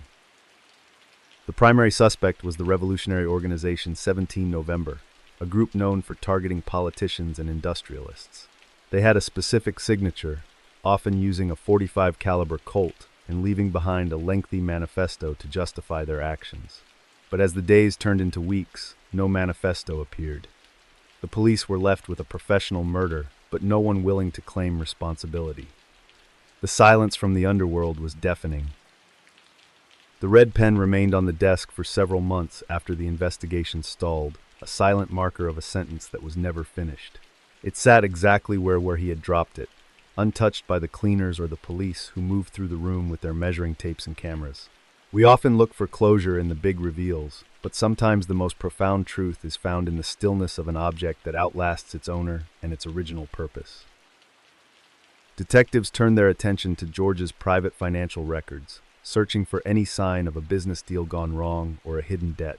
They found that Verdini was struggling financially, but George had been using his own personal fortune to keep the paper afloat. He was a man who put his principles above his profits, which only deepened the mystery of his death. If the motive wasn't political and it wasn't financial, the reason lay in a different shadow. A month after the murder, a small local anarchist group sent a letter to a rival newspaper claiming they had killed George for his support of the shipping magnates. The police raided their hideout, but the ballistic tests on their weapons were a total mismatch for the 9mm rounds used in the hit. It became clear that the letter was a hoax, a desperate attempt by a minor group to gain notoriety, The real killer was still at large in the city. A witness finally came forward, claiming to have seen a man in a dark jacket boarding a ferry to Italy on the morning after the shooting. The Greek authorities contacted Interpol, launching a multinational search for a suspect who had no name and no face. They checked flight manifests and hotel registries across Europe, but the trail had gone cold in the labyrinth of the Mediterranean ports. The killer had simply blended into the millions of people. One interesting detail that emerged was that the killer had been seen talking to a man in an expensive suit in a cafe just blocks from the newspaper office an hour before the hit. The witness described them as looking like old friends, sharing a laugh over a glass of ouzo. This suggested that the assassin wasn't a foreign mercenary, but someone who knew the city and the victim's routine intimately. The execution was the result of a betrayal from the inside. Despite one of the largest investigations in Greek history, no one was ever charged with the murder of George Athanasiadis. The file was moved to the cold case department, where it sat alongside other unsolved political assassinations of the era. The newspaper he loved eventually folded, its voice silenced as much by the changing times as by the 3 bullets that took its leader. The executive suite was cleared out, and the mahogany desk was sold at an auction.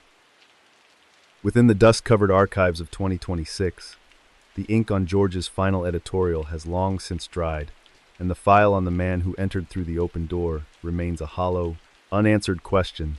The murder remains the most famous unsolved mystery in the history of the Greek press. The statute of limitations for the crime has long since expired, meaning even if the killer were found today, they could not be prosecuted under current law. The building that housed Vradini has been converted into a luxury boutique hotel where guests sleep in rooms that once echoed with the sound of news. The truth is buried in the archive. The case of George Athanasiadis is a paradox of a very public man killed in a very private silence, leaving a void that facts could never fill. While Athens struggled to solve a murder in a quiet office, the world's most secure financial center was about to face its own violent reality. In Zurich, the myth of Swiss safety was about to be shattered by a group known as the Black Hand, proving that even a bank vault cannot protect you from a bullet.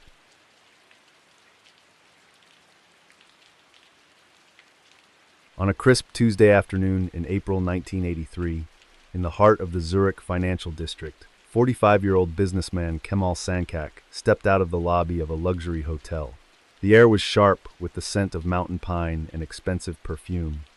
He adjusted his silk tie, his leather shoes clicking rhythmically on the pristine sidewalk as he checked his watch. He began walking toward a black sedan waiting at the curb. The hotel was a study in old-world elegance, a place where the carpets muffled every sound and the staff moved with the quiet grace of ghosts. Kemal enjoyed the way the heavy brass doors felt against his palm, a physical reminder of the status he had worked so hard to achieve. He looked at the reflection of the surrounding stone buildings in the polished glass, feeling a deep sense of belonging. The city was a machine of perfect order, and he was a part of it. Kemal was a man who appreciated the quiet, sterile efficiency of the Swiss capital. He had moved from Istanbul 5 years prior, building a reputation as a successful import-export specialist with a penchant for high-stakes venture capital. His office sat on the top floor of a glass building overlooking the lake, a space filled with modern art and the low hum of ticking clocks. He moved through the world with the calm of a man who owned every room he entered. Every morning, he followed the same precise routine, beginning with a double espresso at a small cafe near the Opera House. He would read the international financial news while greeting the local bankers who considered him a peer in their world of hidden assets. Kemal was known for his generous tips and his ability to navigate the complex social codes of Zurich society. He felt entirely secure in a city that prided itself on its neutrality and its safety. The cafe was a warm, wood-paneled space where the steam from the coffee machines created a faint, comforting mist in the air. Kemal liked the weight of the silver spoon in his hand, and the way the porcelain cup felt against his lip. He often spent an hour there, watching the sunlight move across the ancient cobblestones of the square outside. It was a time of reflection, a moment where he could plan his day without the interruption of telephones or staff. On the previous evening, Kemal had hosted a private dinner for several Turkish associates in a wood-paneled room at an exclusive club. They had discussed the expansion of their shipping routes over plates of tender veal and glasses of aged wine. He had laughed, raising a toast to the future of their partnership, and the stability of the Swiss banks. It was a celebration of a man who believed his past was buried deep enough to never reach the surface again. The men at the table had all been dressed in the same expensive wool suits, their voices low and respectful as they listened to his projections. Kemal enjoyed the role of the mentor, sharing his insights into the European markets with a confidence that seemed unshakable. He felt the warmth of the brandy in his chest, a sensation of absolute victory that had stayed with him until the morning. He believed he had finally escaped the shadows of his youth. As he reached the sidewalk on Tuesday, he paused to buy a daily newspaper from a small kiosk, exchanging a brief, polite nod with the vendor. It was a mundane act of a man who expected his day to continue exactly as planned, with a series of meetings and a quiet dinner at home. He tucked the paper under his arm, feeling the cold air on his face as he took a final deep breath. He was only 10 feet away from the heavy door of his armored vehicle. The driver, a man who had been with Kemal for 3 years, stood by the rear door with his hand on the handle. He was a former military policeman with a sharp eye for detail and a disciplined silence. He watched the crowd with a practiced scan, looking for anything that deviated from the normal rhythm of the afternoon. The sidewalk was busy with shoppers and bankers, a flowing river of people who all seemed to have a specific destination in mind. The unusual detail was a motorcycle parked on the sidewalk, its engine idling with a low, aggressive growl that felt out of place in the quiet district. The rider wore a full-face helmet with a mirrored visor, reflecting the gray Zurich sky and the surrounding stone buildings. Kemal glanced at the rider, a flicker of curiosity crossing his face as he reached for the car door handle. The silence of the afternoon was suddenly punctuated by a sharp, metallic click. You are sitting in a second-story window of a nearby bank, watching the street below while you wait for a client to arrive. The world is a study in gray and blue, a perfectly ordered landscape where nothing ever goes wrong in broad daylight. You see the man in the suit reach for the car, and then you see the motorcycle rider raise a hand toward him. There is no sound at first, only the sudden, rhythmic jerking of the rider's arm against the air. The shots were muffled by a specialized suppressor, sounding more like a series of heavy coughs than the roar of a firearm. Kemal was thrown backward against the side of the sedan, his legs giving way as the newspaper slid from under his arm and into the gutter. The rider didn't linger, revving the engine and weaving through the afternoon traffic with a precision that suggested a deep familiarity with the city. The entire event was over in less than 10 seconds. Zurich police arrived within minutes, their blue lights flashing against the glass towers of the financial district. They found Kemal lying on the pavement, surrounded by a crowd of stunned office workers who couldn't reconcile the violence with their surroundings. The lead detective, a man with 20 years on the force, looked at the victim's dry, expensive shoes and the lack of a struggle. This wasn't a robbery or a crime of passion, it was an execution. The sidewalk was cordoned off with yellow tape, creating a small island of chaos in the middle of the afternoon commute. The detective knelt by the body, noting the grouping of the wounds and the cold, professional nature of the hit. He looked at the motorcycle tracks left in the light dusting of soot on the pavement, his mind already cataloging the possible origins of such a weapon. He knew that Zurich was about to become a very different city for him. Forensic teams collected 5 spent shells from the sidewalk, all of them 9mm caliber and polished to a mirror shine. There were no witnesses who could describe the rider's face, only the color of the bike and the way he moved with a surgical detachment. The detective began the process of tracing Kemal's business dealings, looking for a motive that would explain why a man of his standing would be targeted in such a high-profile location. They spent the night in the office, surrounded by stacks of paper and the flickering light of computer terminals. Every transaction was scrutinized, from the large wire transfers to the small recurring payments for warehouse storage in the outskirts of the city. They looked for a pattern of debt or a sign of a deal gone wrong, but the surface of Kemal's life was as smooth and polished as the marble in his lobby. There was a lack of friction that felt unnatural. A search of Kemal's office revealed a second set of books hidden inside a specialized digital server. These records didn't track textiles or industrial parts. They documented a massive flow of currency moving from the heroin labs of the Middle East to the bank accounts of European extremist groups. The import-export business was a sophisticated front for a global money laundering operation that exploited the very Swiss laws meant to protect privacy. The server was tucked behind a false panel in the server room, cooled by a dedicated ventilation shaft that was not on the original building plans. It required a specific sequence of keys to access, a level of security that surpassed even the local banks. As the technicians bypassed the encryption, they saw the names of dozens of shell companies and offshore accounts. The scale of the operation was billions of dollars, moving through the city like a silent tide. The detectives realized they were looking at the financial engine of a shadow war. The money was being used to purchase weapons, fund safe houses, and pay for the very assassins who had likely killed Kemal. He wasn't just a businessman, he was a gatekeeper for a network that stretched from the mountains of Anatolia to the ports of Marseille. Every coffee he drank and every silk tie he wore had been paid for with the blood of an international conflict. The twist came when the police realized that the name Kemal Sankak didn't exist in any official records prior to 1978. He was a phantom who had purchased a new identity from a high-level forgery ring in Istanbul before moving to Switzerland. The investigation led them to a shadowy organization known as the Black Hand, a group that operated at the intersection of international drug trafficking and far-right political assassinations. I have often thought that the greatest danger of a clean, quiet city is the way it allows the loudest secrets to hide in the silence of a bank vault. We mistake order for safety, forgetting that the people who build the walls are the ones who know exactly how to walk through them. Kemal had built a fortress of legitimacy, but he had forgotten that the people who gave him his new name were the only ones who knew his real one and exactly how much his silence was worth. The climax of the investigation occurred when a second motorcycle was found abandoned in a lake several miles outside the city. Divers recovered a waterproof bag containing a Type 61 submachine gun and a list of 3 more names, all prominent businessmen living in Zurich. The police realized they weren't just looking for one killer, but a professional hit squad that had been operating in the heart of Europe for months without any detection. The weapon was a military-grade firearm that had been modified for urban combat, its serial numbers erased with a chemical wash. The bag also contained a set of maps with detailed markings of the daily routes taken by the other targets on the list. One map showed the exact position of a sniper's nest overlooking a popular park where one of the men walked his dog every evening. The efficiency of the planning was both impressive and deeply terrifying. The reality of the situation was a shadow war being fought on Swiss soil.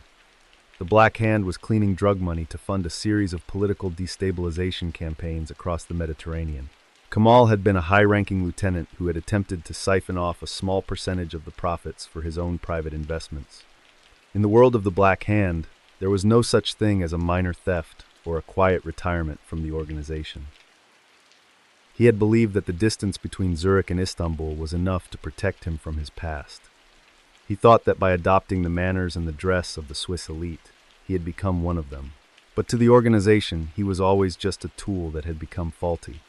They didn't care about his reputation or his office on the lake. They only cared about the integrity of their network and the message that a betrayal would never go unpunished. The organization used a cell-based structure that made it nearly impossible for the Swiss authorities to reach the leadership. Each hit was carried out by a specialized operative who was flown into the country for 48 hours and then vanished back across the border. They were trained in the most advanced techniques of urban surveillance and high-speed evasion, making them a ghost-like presence in every city they targeted. They were the ultimate professionals. The killers moved with a discipline that was almost robotic, leaving behind no personal traces or emotional signatures. They didn't use local contacts or stay in hotels that required identification. They slept in parked vans and ate from street stalls, minimizing their footprint until the moment of the strike. This level of operational security was why the Swiss police had been caught completely off guard by the assassination of such a high-profile resident. Despite the recovery of the weapon and the list of names, the rider who killed Kemal Sankak was never identified or captured.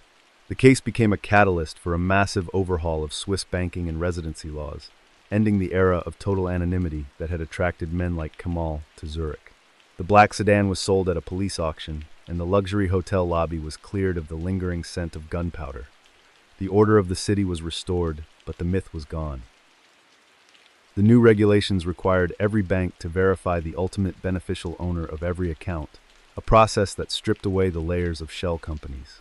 It was a painful transition for the financial sector, but it was the only way to prevent the city from becoming a playground for international criminals. The stone buildings remained the same, but the secrets hidden inside them were now subject to the light of a new, more aggressive era of global transparency. Under the watchful, high-definition gaze of 2026, the pristine sidewalks of the financial district are scrubbed clean, yet the myth of Swiss safety remains permanently fractured by that 10-second execution. The file on the Black Hand of Zurich remains a restricted document within the Swiss Federal Archives. The laws regarding bank secrecy have been tightened to the point where the specific type of laundering Kamal performed is now impossible to repeat. The district where he died is still the center of global finance, though it is now monitored by thousands of high-definition cameras that see every motorcycle and every face in the crowd.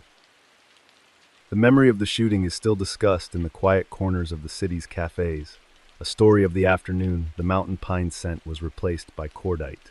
Some people say the writer is still out there, living a quiet life in another sterile city, waiting for the next name on a list.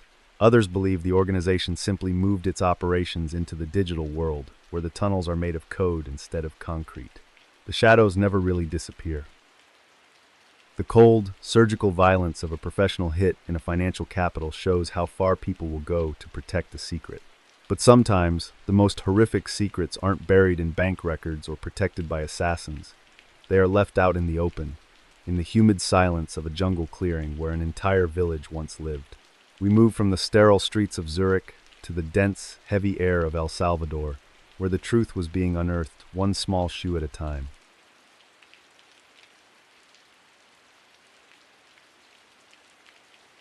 In the humid mountains of Morazan, journalist Raymond Bonner pushed aside a thick palm frond as he stepped into the clearing of El Mozote.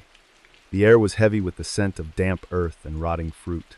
He stopped, his boots sinking into the soft mud, and looked at the white church that stood at the center of the village. The doors were wide open, and the silence was so absolute that it felt like a physical weight against his chest. Just 2 months earlier, El Mozote had been a vibrant community of farmers and small shopkeepers. They were people who lived by the rhythm of the coffee harvest and the ringing of the church bell. Unlike the surrounding villages, they had chosen to remain neutral in the Civil War, believing their isolation would protect them. They spent their evenings on their porches, sharing stories and watching the fireflies dance over the cornfields in the twilight. One elderly man, Faustino, had spent his final peaceful morning sharpening his machete for the day's work. He had a small grove of orange trees that he tended with a meticulous pride, believing that the sweetness of the fruit was a gift from the land. He had promised his granddaughter a basket of the best ones for the village festival. It was a simple, quiet life, defined by the transition of the seasons and the steady growth of his crops. The village was centered around a small plaza where children played soccer with a ball made of wrapped rags. Women gathered at the communal well, their voices rising and falling in a rhythmic gossip that provided the soundtrack to the humid afternoons. There was a sense of permanence here, an unspoken agreement that the world outside the mountains could not touch them. They believed their poverty made them invisible to the giants fighting for control. On the afternoon of December 10, 1981, a column of soldiers from the Atlacatl Battalion marched into the village. They were elite troops, trained by foreign advisors and equipped with the latest military gear. The villagers greeted them with a cautious respect, offering water and shade. The soldiers didn't speak to the elders. They simply began to organize the population into separate groups near the church and the schoolhouse. By January 1982, rumors of a massive event in the mountains began to reach the capital. Raymond Bonner heard the stories in the dim, smoky bars where journalists and diplomats traded information like currency. Most people dismissed the reports as propaganda, arguing that such a scale of violence was impossible in such a small space. Bonner didn't argue. He simply began to look for a guide who could lead him directly into the war zone. The journey into the Morazan province was a grueling trek through a landscape defined by steep ravines and thick, tangled jungle. Bonner traveled with Alma Guillermo Prieto, a reporter for the Washington Post, and a small group of local rebels who provided cover. They moved mostly at night, avoiding the main roads where military patrols were frequent. The only light came from the moon, casting long skeletal shadows across the rocky mountain paths. As they approached El Mozote, the rebels became increasingly quiet, their movements slow and deliberate. The smell reached them first, a thick, sweet, cloying scent that clung to their clothes and hair. It was the smell of a village that had been left to the elements for over 5 weeks. Bonner checked the film in his camera, his hands steady despite the rising sense of dread. He stepped over a rusted gate and entered the perimeter of the ghost town. He found the first evidence near the parish house, a small building adjacent to the church. The walls were scorched by fire, and the ground was littered with spent shell casings from an M16 rifle. Bonner knelt to inspect a small pile of white fabric that had been partially buried by the shifting dirt. As he pulled it free, he realized it was a child's shirt, still buttoned up to the collar.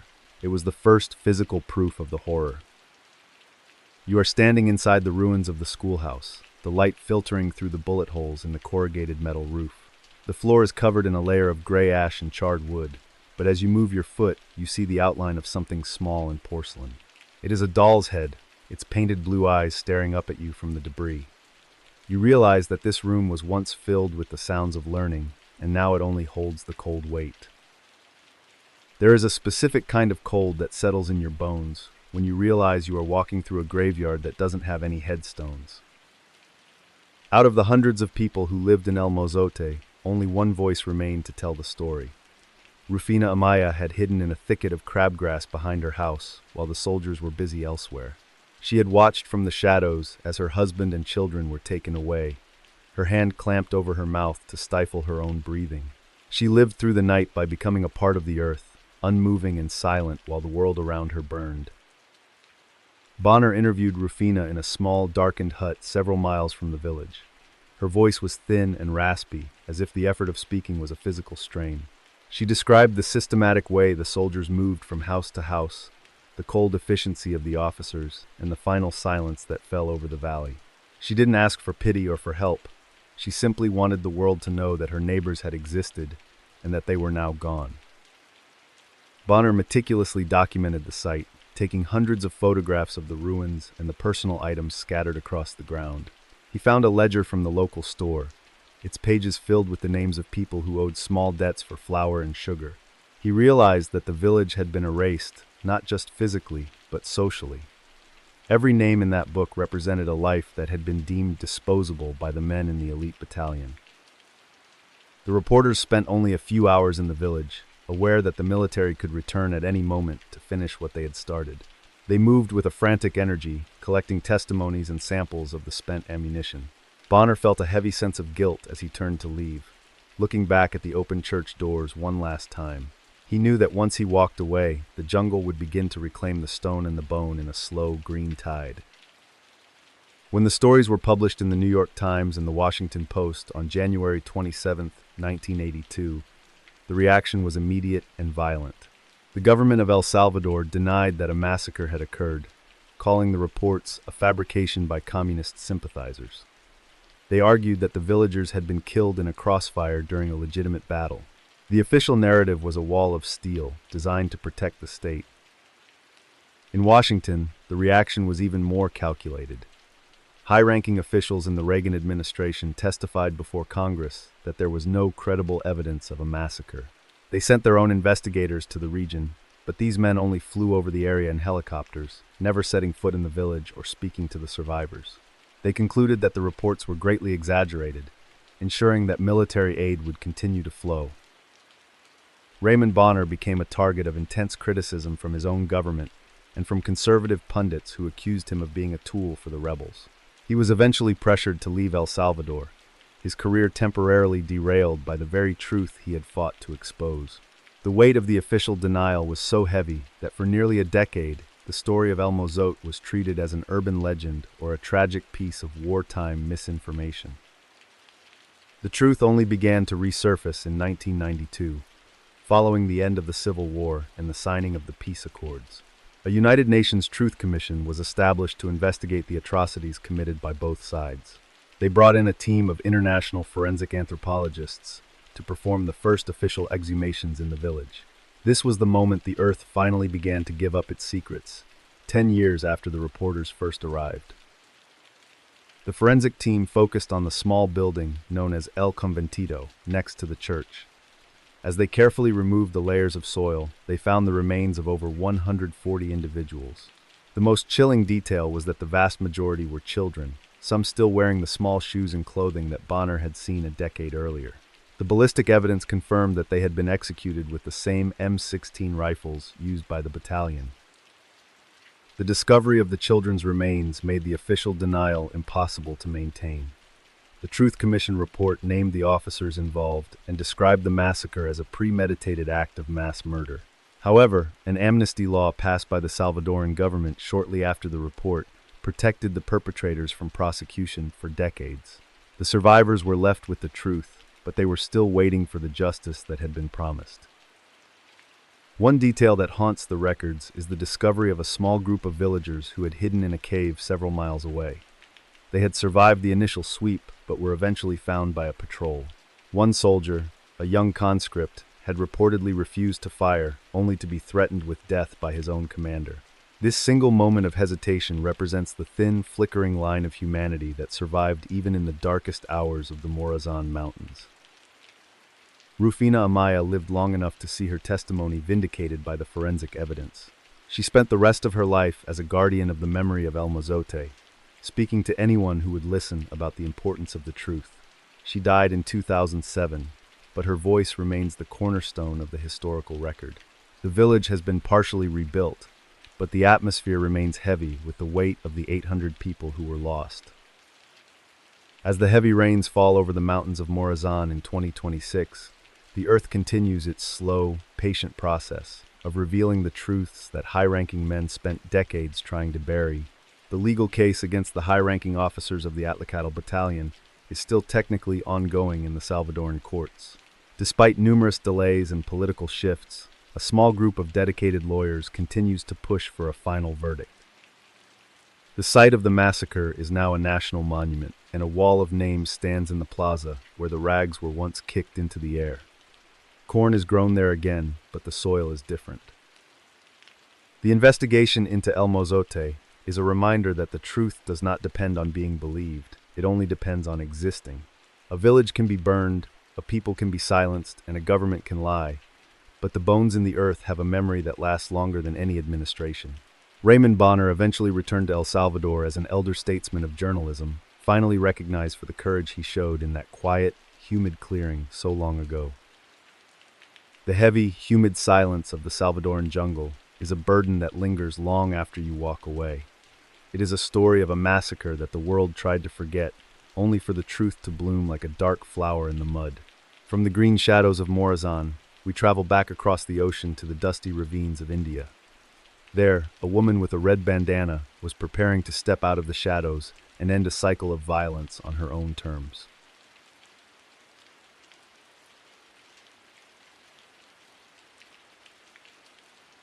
February 12, 1983. Beamed, Madhya Pradesh. 24-year-old Phulan Devi adjusted her red bandana as she stepped onto a wooden platform.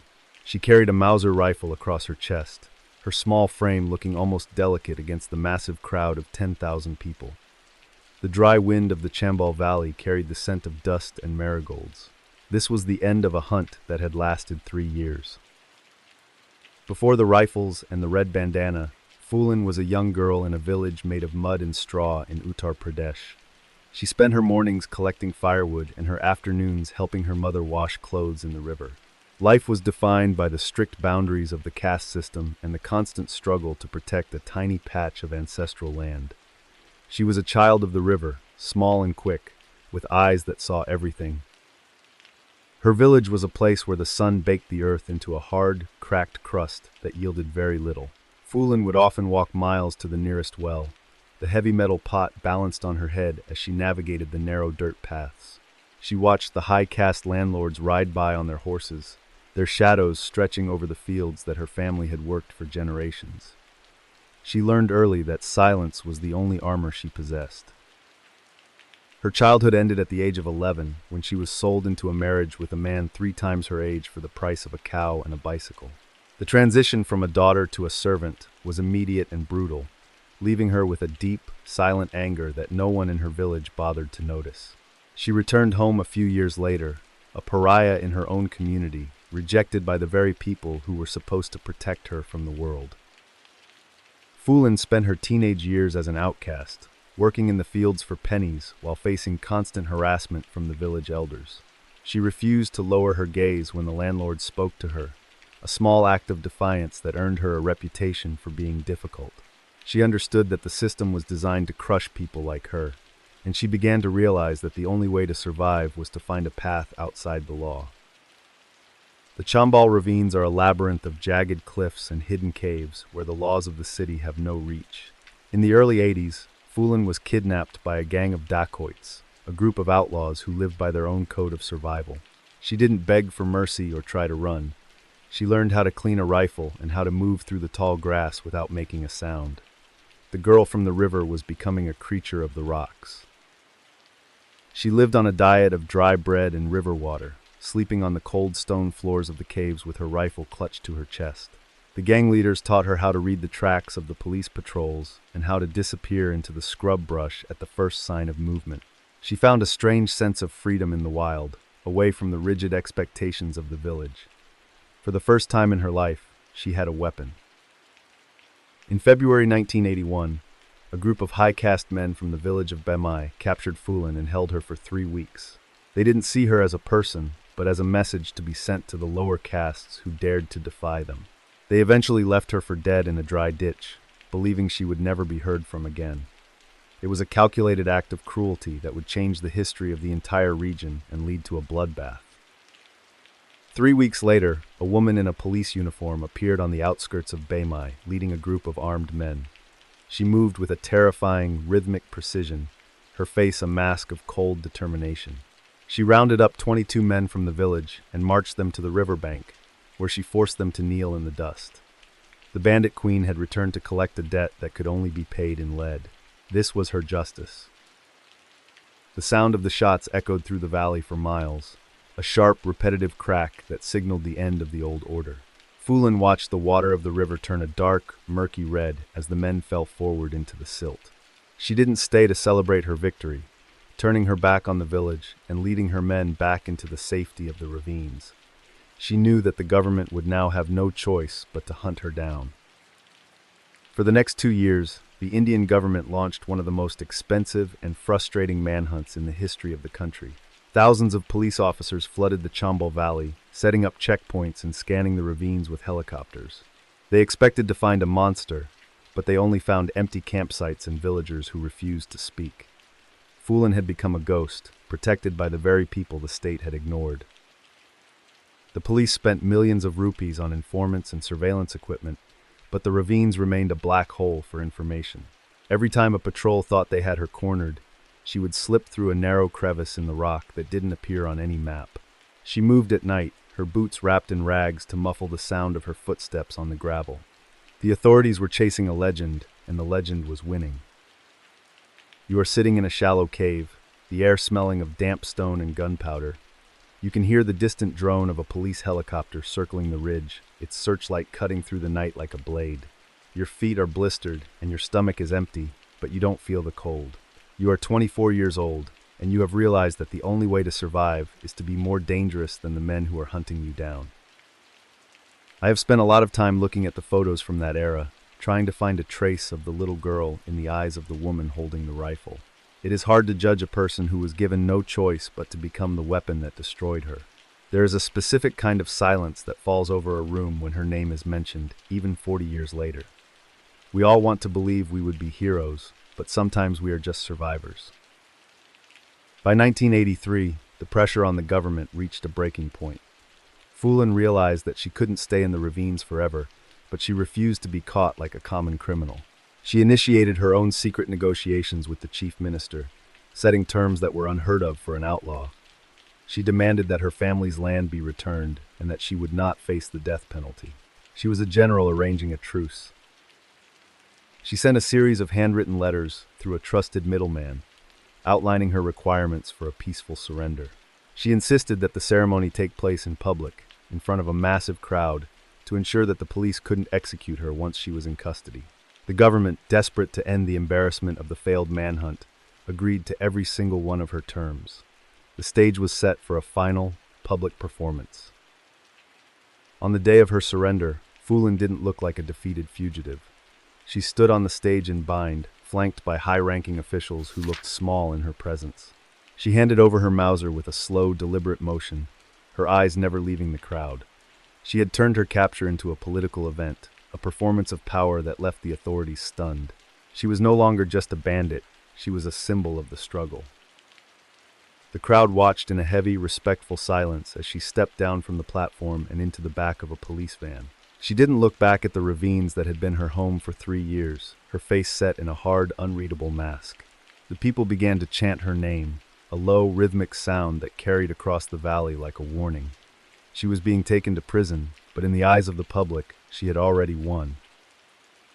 She spent 11 years in prison without a trial, becoming an international cause for human rights organizations. During her time in the cell, she learned how to read and write, spending her days studying the laws that had been used against her. She received thousands of letters from people all over the world, many of whom saw her as a modern-day Robin Hood. She transformed herself once again, preparing for a life that didn't require a gun. Upon her release in the mid-90s, she did something even more unexpected. She ran for a seat in the Indian parliament and won. The woman who once lived in a cave was now helping to write the laws of the nation. She traded her rifle for a microphone, continuing her fight for the marginalized from within the very system that had once hunted her. She moved through the halls of power with the same quiet, steady confidence she had in the ravines. Her parliamentary office was always filled with people from her home district, many of whom had traveled for days to ask for her help with land disputes or local corruption.